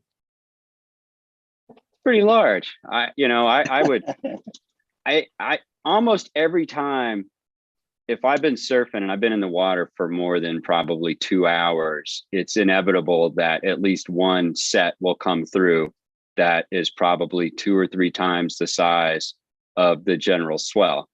Yeah. And it's random. It usually catches people on the inside because they break further out and no one really knows what the cause of it is. And we just kind of laugh it off. But then I got to imagine if you're a ship and you're out in the middle of the ocean and you have a couple, maybe 100 or 200 foot waves come, that's kind of a problem. I mean, have these ever capsized a boat? Yeah. They've completely destroyed ships, left, crews totally washed out. There was a ship called the Newchin in 1978 that just disappeared. Like they never found it again. They just found one lifeboat that was 68 feet above the ocean, that was left. Has there ever been a situation where like a rogue wave washed up on a beach? And I mean, you see these people that there's like some kind of big hurricane swell or something. They all go to the beach to watch the waves, and then the waves wash up further than expected. But I'm talking like totally random background, knee-high surf, and then all of a sudden like a 30-foot wave rolls in and just washes up like 3 rows of beach houses or anything? Yeah, I mean, so the expert that I spoke to who actually recorded the rogue wave that hit off Vancouver Island says he's seen it off of Vancouver Island and he's seen it hit a coastline. It's just rogue waves on their own are not common. Those are particularly not common because you're getting more waves and more big waves happening out in the middle of the ocean because there's no shore to stop them basically from growing. So when you get like that, I guess I keep referring to constructive interference. Maybe there's a more scientific, proper way to explain it. An occurrence of a rogue wave, does it continue to propagate like a normal swell would for like several thousand miles, or does it kind of like come up, exist for maybe a mile or two, and then kind of dissipate? There have been instances of both. The ones that I learned more about were the ones that came up for 10 or so seconds and then just disappeared. But there have also been recordings of ones that last for a while. One last question, and then I'll toss it back to everyone else. Sorry if you've already asked these questions. I'm fascinated by this. I'm bummed I got in late. What got you interested in this? I love things that seem like they're myth and turn out to be reality. Oh really? Boy. We got a lot of that around here. Yeah, I mean, that's also, that's why I think I got drawn into weather in the first place as a kid, that the things that I don't know how they exist, really. I know there's science behind it, but it doesn't make any sense to me. And also the fact that, tornadoes also can appear out of nowhere and we don't really understand, how that, I mean, we know how they work, but also like we still don't have perfect predictory systems. Similarly, I feel the same about the ocean, actually more so, because I think the ocean is ridiculously unpredictable and rogue waves is just one, cosm of that. A lot of people say that about aliens. All right. Back to you guys. Allie, I know you need to go, so you run. But thank you Thank for you. joining us tonight. Thanks, And Allie. we'll look forward to Neil being a guest on your comedy podcast shortly. Yeah.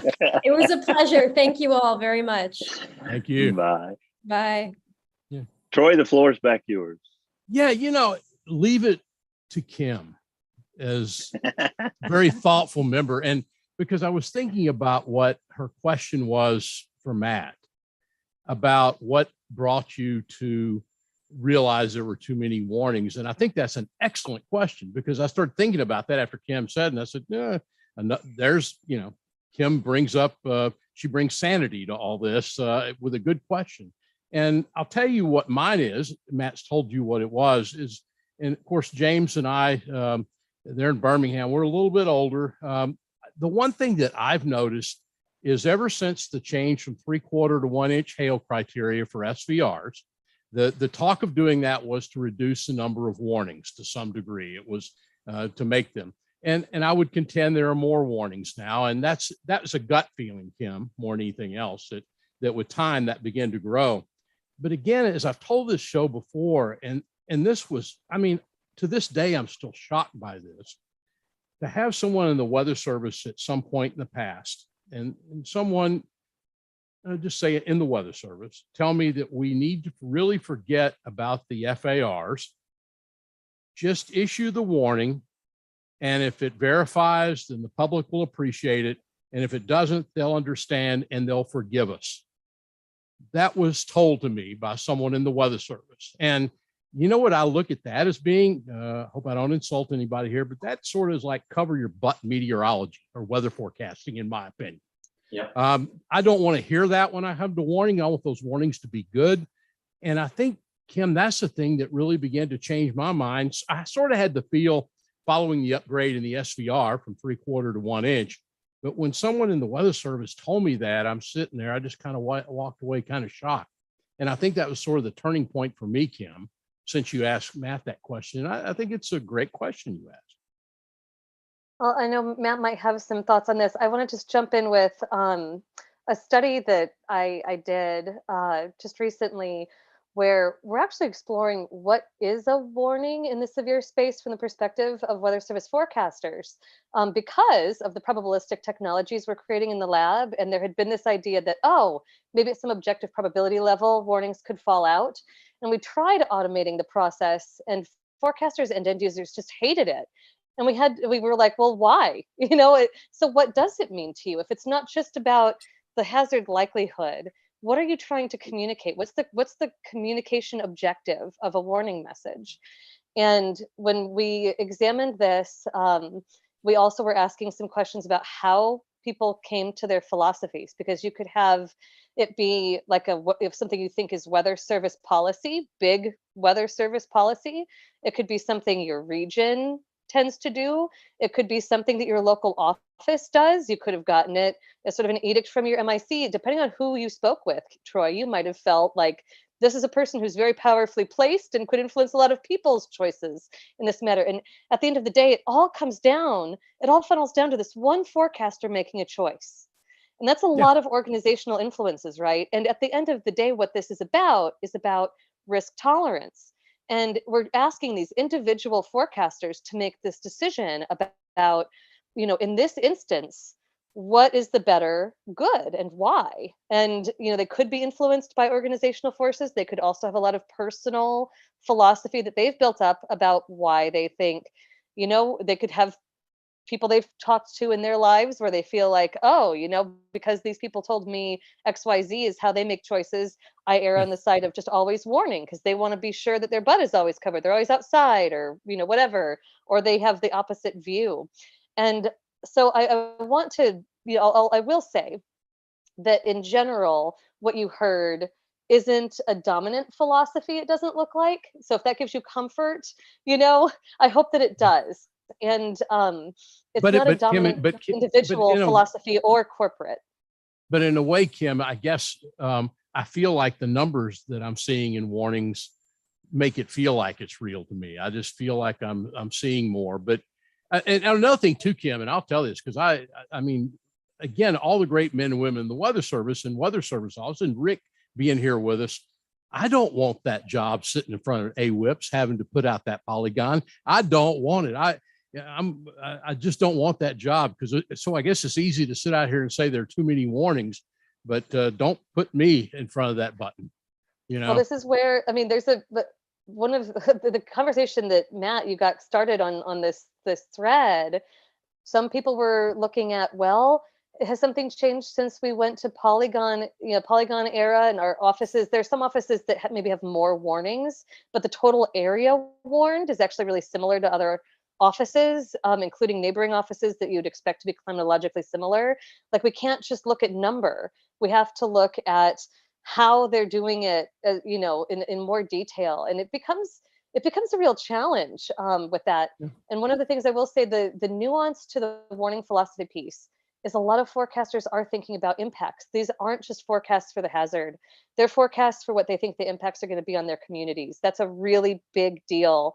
75% of the forecasters in my study, and I had a pretty great chunk of the Weather Service respond. Thank you all for people who did respond to my survey. But 75% of them reported at least one societal factor that weighed on their minds as they went to issue a warning.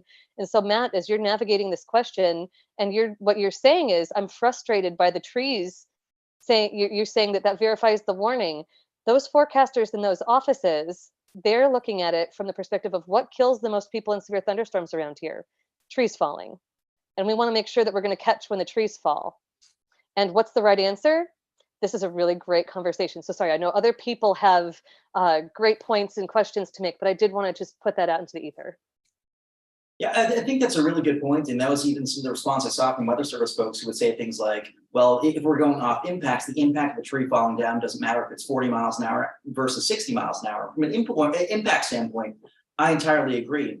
I think in my mind, the reason we issue severe thunderstorm warnings to begin with is that we're saying this particular storm will have either a more severe or more widespread impact, and that's kind of what differentiates them. I think everyone, for the most part, and this might just be me projecting on society, I think the point that I've been trying to reinforce with a lot of my discourse and sort of how I approach this issue is that most folks know the basic impacts of a thunderstorm. They see the skies get dark. They get some environmental cues. They know that there'll likely be heavy rain, lightning, and/or gusty winds, and that potentially trees can come down. So what I've been, and I guess that this is sort of like a difference in philosophy I've had with some Weather Service folks, is that I like the fact that the purpose of having that threshold is not necessarily just based on the binary of will an impact occur, yes or no, because with every storm, an impact will occur. A tree might fall down tomorrow in 5-mile-an-hour winds just because it's a more vulnerable tree, and it likely will. But I like the fact that we keep that threshold, or that we have a threshold to say this is a storm that has either a greater confidence of impacts or more widespread and or more severe. To the point about the polygon size reduction, I think you're absolutely right there. My office has been reducing the size of polygons in the past 15 to 20 years. However, I did take a look at this. And so in addition to breaking down county by county level, I looked at individual points with Dale Hirschman's amazing site and found that across DC proper, within the district, the 69 square miles that make up the district, most areas between 2010 and 2015, or rather 2005, 2010, were under between 33 and 40 warnings over the course of about 5-ish years. So we'll say 7 or 8 per year.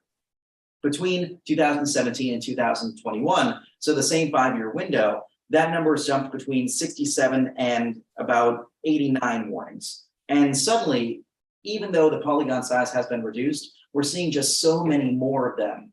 And so, yeah, I appreciate smaller, more targeted warnings, but my local office anyway has been offsetting that by just warning much more. And unless there's been that demonstrable doubling of severe weather or doubling of instances of wind or hail at or above 60-mile-an-hour winds or quarter size, then I do see a bit of a problem with that. There being more than just a shrinking and warning size. So I'm going to hop in. This conversation is just so intriguing, and I'm a simple radio gal. I don't look at the studies, and but I try to have a pulse in the public, and I get the warnings for 70 markets across the country. And the things that I'm pulling from this conversation is from all aspects. And Matthew, I can respect the fact of your frustration, because I'm frustrated with it at times where I see a warning. I'm like, okay, I'm not sure why that's a severe thunderstorm warning. And it goes through my mind, but who am I to question the National Weather Service? Because I trust their training and what they're doing. And I would not want to sit there and try to decide to push the button. Yeah. Are they seeing something that I'm not seeing? So I don't immediately, I might look at it and go, I'm not sure, but I am not going to question that. So in that, I have to try to put myself in their shoes. So it's doing that, putting ourselves in the shoes of the National Weather Service as they're trying to make those decisions. But I think we all, from all of our backgrounds, need to come at these conversations with a teachable heart. We need to learn from one another and take our energy and our passion, because you're obviously passionate about this issue. I would just challenge you to take that passion and turn it into a proposal or notes or something, and take it to the National Weather Service and be constructive with it. That's the only thing about it. I'm not trying to criticize you, but it's as I'm sitting here and, I'm just trying to wrap my head around the whole conversation is, if we're passionate about something, let's try to make a change. What can we do to make things better? And I guess that's how I want all of us, whether it's just me as the radio gal, or Kim who does social science, or if you're in TV, or the National Weather Service, how can we learn from one another? Because you do the research and you've got the statistics. What can you do to make a positive change in that? But Jen, at the same time, I think we're in a difficult time. I think 2022 is a difficult time. As we discussed previous show, people aren't really interested in discussions. It's either this way, that way, or the highway. No, I know. And I think it makes it difficult. But I agree with you, Jen. That's no excuse that we shouldn't try it. I'm hoping maybe we can do it next, and then finally the morons in Washington maybe might be able to do that themselves. And I'll let it go at that. Yeah, I think because we do know that there are issues where nobody can have conversations, but all of us want to have them. Let's start having them again. Why can't we go and start and have a conversation and approach things and maybe take it off of social media? How about Jen? Maybe having a discussion and meeting somewhere in the middle. Has anyone ever heard of that? Compromise and maybe. That would be cool. Good idea, Jen. I'm glad you brought that up. I think one thing I'd like to key into well, actually two things I'd like to respond to. I think you're exactly right. We need to have more conversations in general.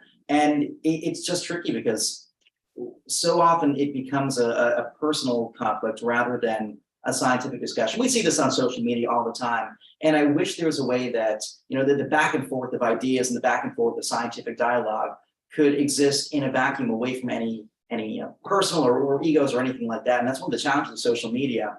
And no, but I think that's a great point. We do need to have many more dialogues, many more open conversations, and just sit down and discuss things. And it is feasible. I think very few people do that. I mean, I'm guilty of not doing that as often as I should perhaps either, but it's something I'd love to pursue. One thing I did want to key into though, Jen, you had said, quote, who am I to question the National Weather Service? That's been a pervasive issue on social media and really a pervasive thought. And I've got that many times when I've had these critiques, when I published these articles, when I've written things like this, where people will say, you're not in the morning seat, you're 23, you're 24, who are you to question the National Weather Service? And anytime I see that, I think to myself that there's either an ego there or there's something that people are uncomfortable addressing.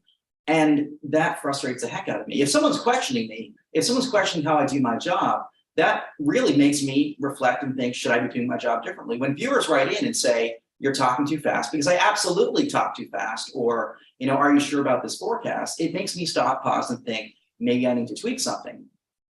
But so often with a particular entity, we see, who are you to question them? Who are you to, and we see that a ton on social media where, there's a group of individuals who are all under the same umbrella, arguably the biggest weather entity there is in the States, who the greatest number of meteorologists work for. And the process becomes, who are you to question them, especially if you're not in the morning chair?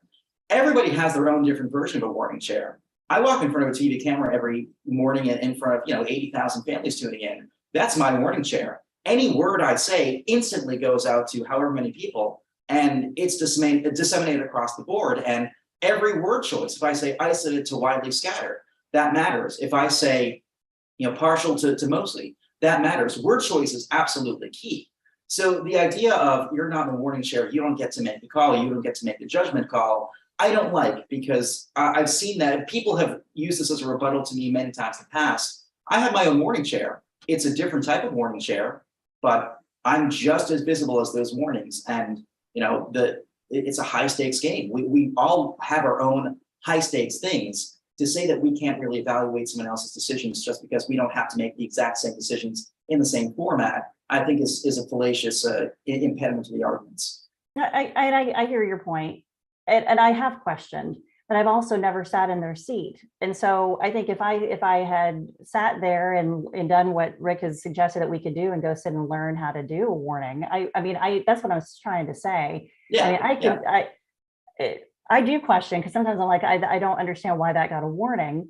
So I do question it, but I still see them as the authority. It's the National Weather Service issued the warning. And so Jen Narramore did not issue the warning. The National Weather Service did. And so maybe I'm old and crotchety because I'm almost 50. I don't know, but I've seen the evolution of the National Weather Service for many, many years. And I still find them as a trusted voice.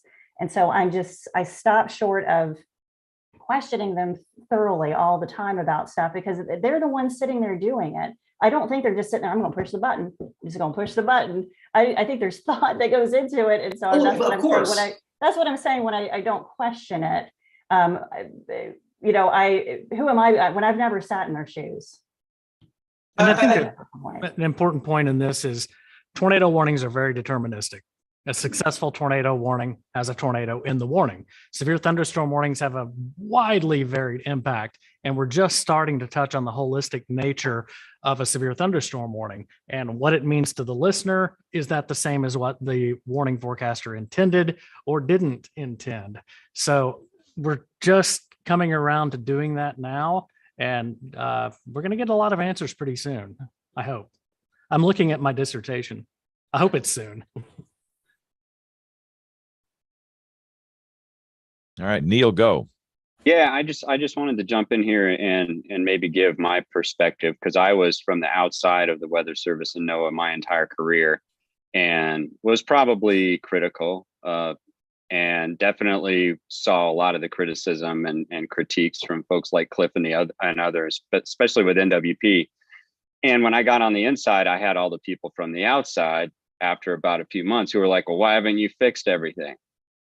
And the interesting thing to me was, once I got on the inside and got to see all of the other stuff that folks had to deal with, and I'm not making excuses, but this, to some degree, there's a lot of challenges with budget and process and everything else and all these other constraints, that it was kind of an eye-opening experience. So I guess if I had any advice or suggestions, I would say that trying to get in and take a look and experience it from their perspective will definitely, it doesn't change the point of the criticism, but it does change the angle of the suggested fix, because there are easy ways to fix things that are just not going to work for a multitude of different reasons, whether it's appropriations law or policy or regulations.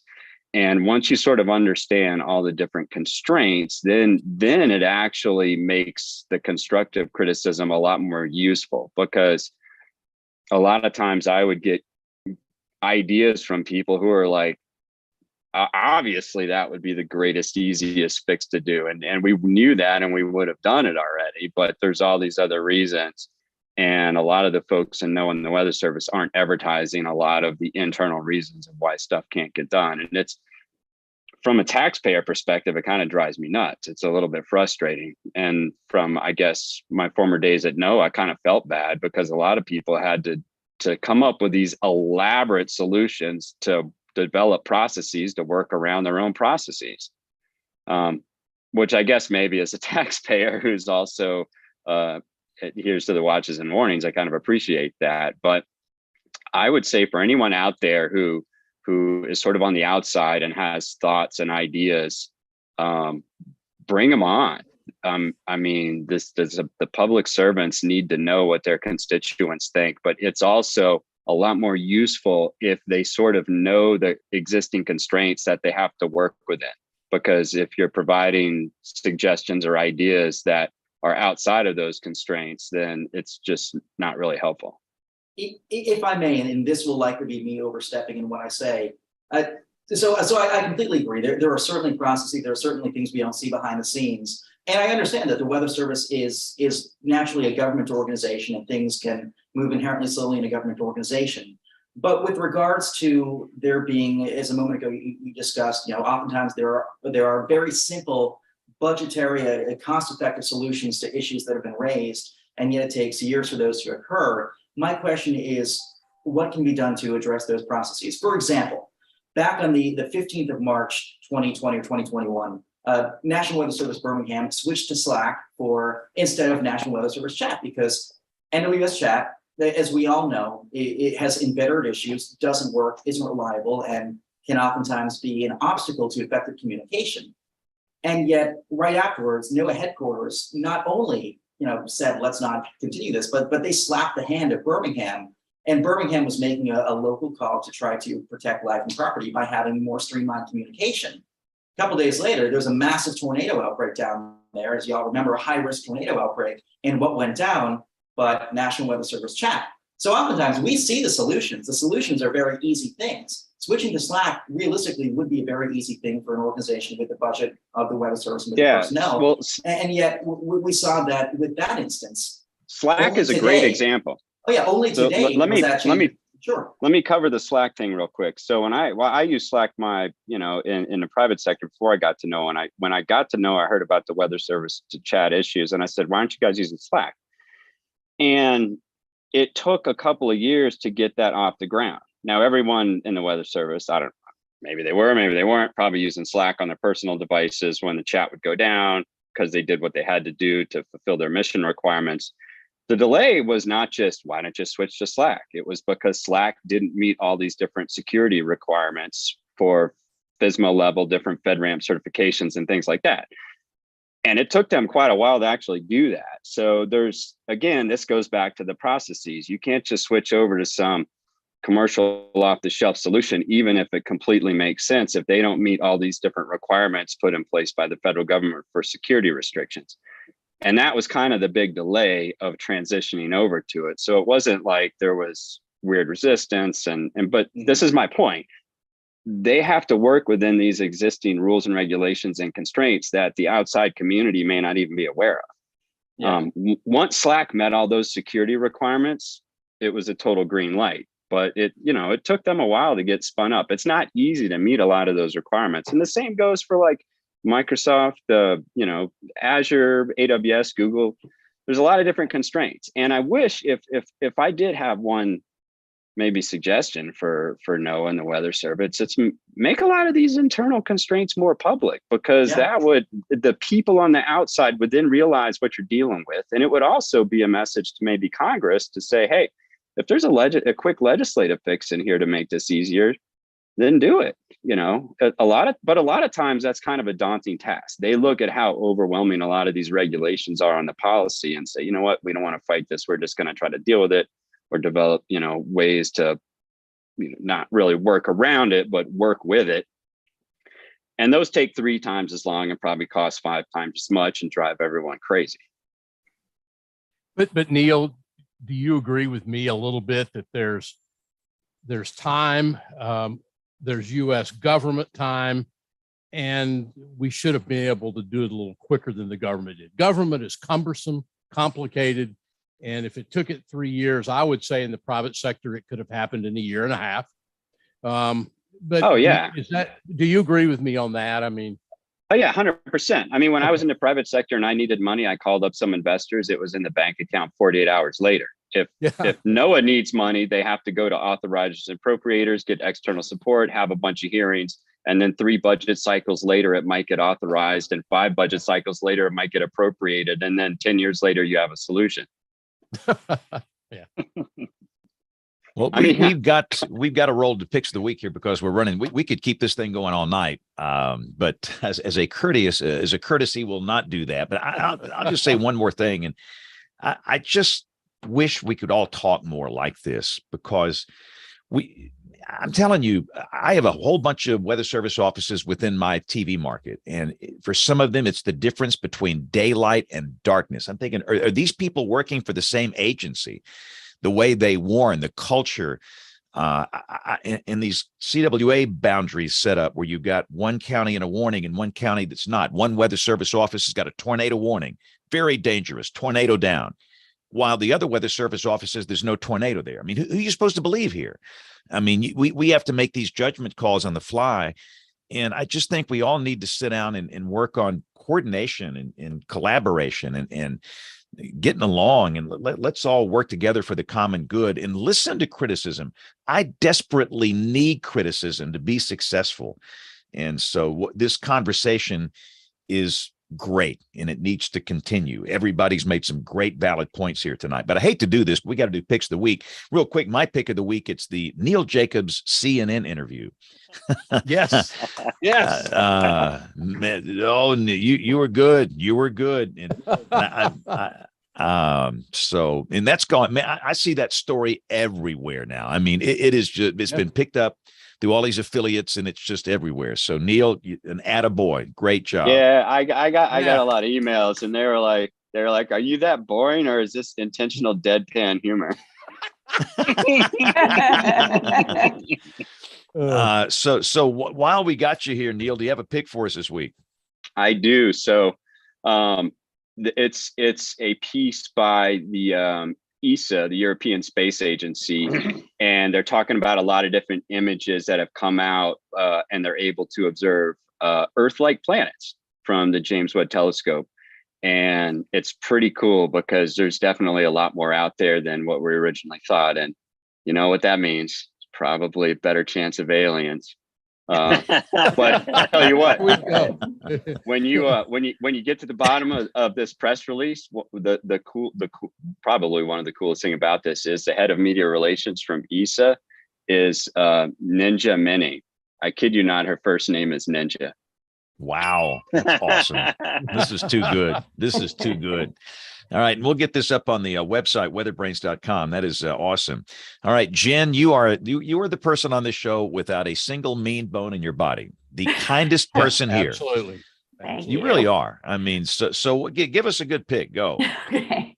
I have a tweet. It is a beautiful, severe warned supercell, great structure in Pottstown, Pennsylvania. And so it's hard to believe because it looks like something you would see in the plains, but it was in Pottstown, Pennsylvania.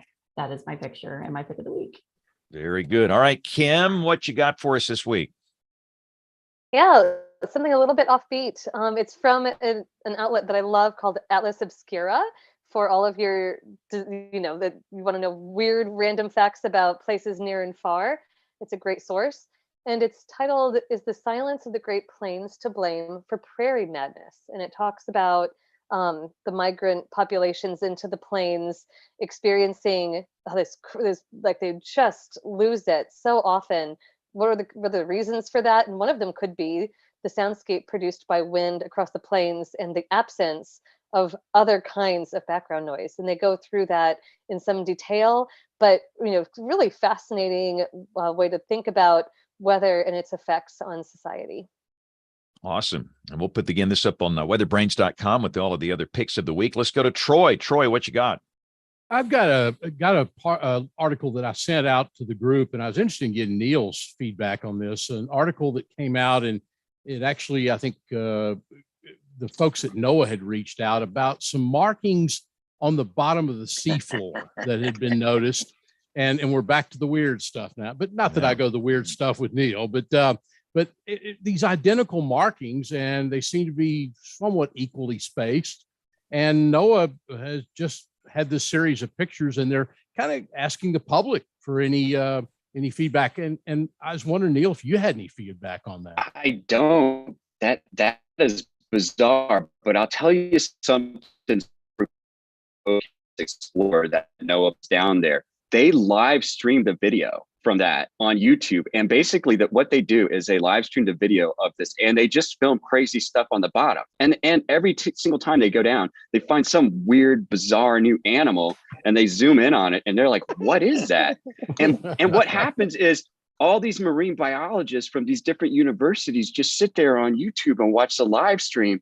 And then they're like, oh, that's a this or that's a that. And then all of a sudden, sometimes they're like, holy cow, I have no idea what that is. They found more like weird unnamed animals, I think, with that autonomous submersible than anything I've ever seen. Yeah. It's and some of them are pretty funny. You gotta, maybe you should Google like this, like little squid thing or something. I'll send you the, maybe that'll be my pick of the week next week. It's a pretty funny video because it starts dancing around and then there's live audio and you can hear everyone laughing. Thanks for the feedback. All right, let's go to James. James, what's your pick of the week? Go. He left. He had to hop What? off. Oh, no. Oh, that's right. He has a 9 o'clock newscast, 9 o'clock Central Time. We have run past our time. Well, we'll see if we can email it in. We'll put it up on the website. All right, Matthew, we've stalled long enough. Go. What's a pick for us? Like a picture, or am I choosing something? I didn't know this was a thing. Oh, it's a thing. This is the highlight of the evening. Anything I'll weather let related. I'll let Bill Murray go. Your But you book, got your book. this could Yeah, this yeah, can be your so book. Here's Website. Yeah, book. Yeah, that's perfect. But Yeah, Here, So yeah. how can we buy your book? Go. Any major retailer, you have a Target, Amazon, Walmart, Barnes and Noble. Amazon's probably the best. Although I think there's some website where it's like $1 cheaper than everywhere else. I don't know how they did that because I still get charged full price. But in any case, it's all over the place. And yeah, speaking of pictures, there are some good weather pictures in here. It's a really good adventure, and hopefully it's the first of many fun books. My goal is just that people, it's called looking up. My goal is just that people once in a while look up, because I think if they did, they'd be amazed by what they saw. No, they're missing the greatest show on earth. People walk around here looking at the talk and the tweeter and the face bag, and they just stare at this thing all day. And they don't even get the like somebody like, so I was in Philadelphia, you're flying back, man, I'm looking at these clouds. This is unbelievable. And most of these people shut the stinking window on the airplane. What do you mean shut the window? So you're exactly right. I was flying back from Alaska back. So I actually went to Alaska back last March because I wanted to see the Northern Lights and I had airline miles, and I timed my flight on the way back, take off at like 1:25 in the morning. And we flew into a G2 geomagnetic storm so intense that even though I hadn't seen anything in Alaska beforehand, I knew we'd be flying through the Aurora Oval. And my God, the sky erupted in color. And it wasn't just a homogeneous arc.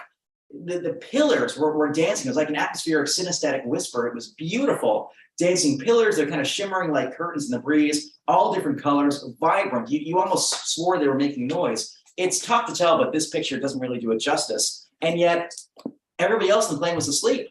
I was tapping the woman next to me. I had no idea. Come who she on, was. man. I was like, man, you gotta look out the window. And she's stirred. She's looking at me. What the hell are you tapping me for? Like, no, the lights, they're out there. Look at this. Look at this. Yeah, wow. Yeah, I was that reading makes the call button for the flight attendants. I was like, look outside. They're like, sir, we've done this route before. We've seen it. I'm like, what? Look. Oh man, gosh, how could you miss that? To Yak Attack. We got a disruptive All right. passenger. All right, Bill Murray, go. Yeah, Hey, here's what you do. you forgot Rick. Yeah, that's What what I was was gonna say. You forgot I was about to say, is Rick hadn't been knocked off the air? Rick, go. My pick is a paragraph long, so I won't talk long about it. It's just the official Weather Service announcement about Slack. They put a public news story out on the Weather Service webpage, so it'll take you about 15 seconds to read it, but it's awesome news. And that's great. And again, I feel like I'm in the genesis of that. We started using Slack internally here for our spotters.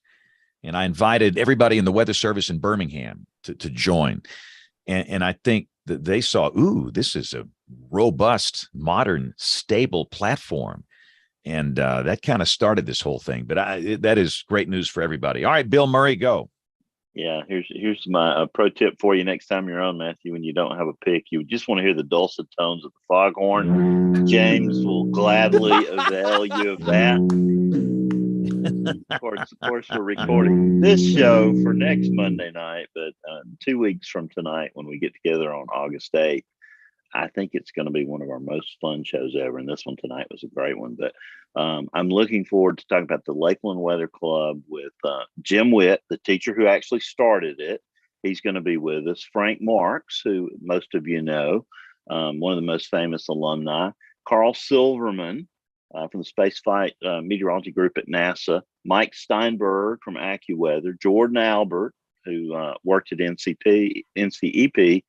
James Hack and Greg Tripoli are going to join us, along with a lady named Dorna Schroeder, who wrote a great article in Weatherwise a year or so ago about it. And I think that's going to be one of our most fun shows ever, James. Awesome. Matthew, thanks for coming on the show tonight. This was great fun. Thanks, Matthew. Hey, thank you so much thanks. for having me. It means the world. I appreciate it. Yeah, I hate to cut this thing off, but we just got to go. We're 10 minutes late here. But for those that are watching live, we are typically on the air Monday nights at 8 o'clock Eastern, 7 o'clock Central on the WeatherBrains YouTube channel. But we're doing a Thursday night special this week. So the next Monday night show will be Monday night, August the 8th. But if you want to get in touch with us, the email address here, it is email@weatherbrains.com, and we'll do an extra long email segment when we come back on the 8th of August. So thanks a lot. We know that most of you listen, some of you watch. However, thanks for listening. Thanks for watching. Appreciate you. On behalf of the entire WeatherBrains crew, I'm James Spann. Thanks for listening. Have a great week and God bless. Well, thanks everybody. This was good. Thanks, Yeah. Thank you again so Matthew. much. Yeah. Thank you, Matthew. Matthew. Great hopefully, fun. Hopefully I didn't come across as too mean, and I'm sorry if I look tired. I've been up since 1 and I got to get up at 1. So anyway, thank you guys again so much. Thank you.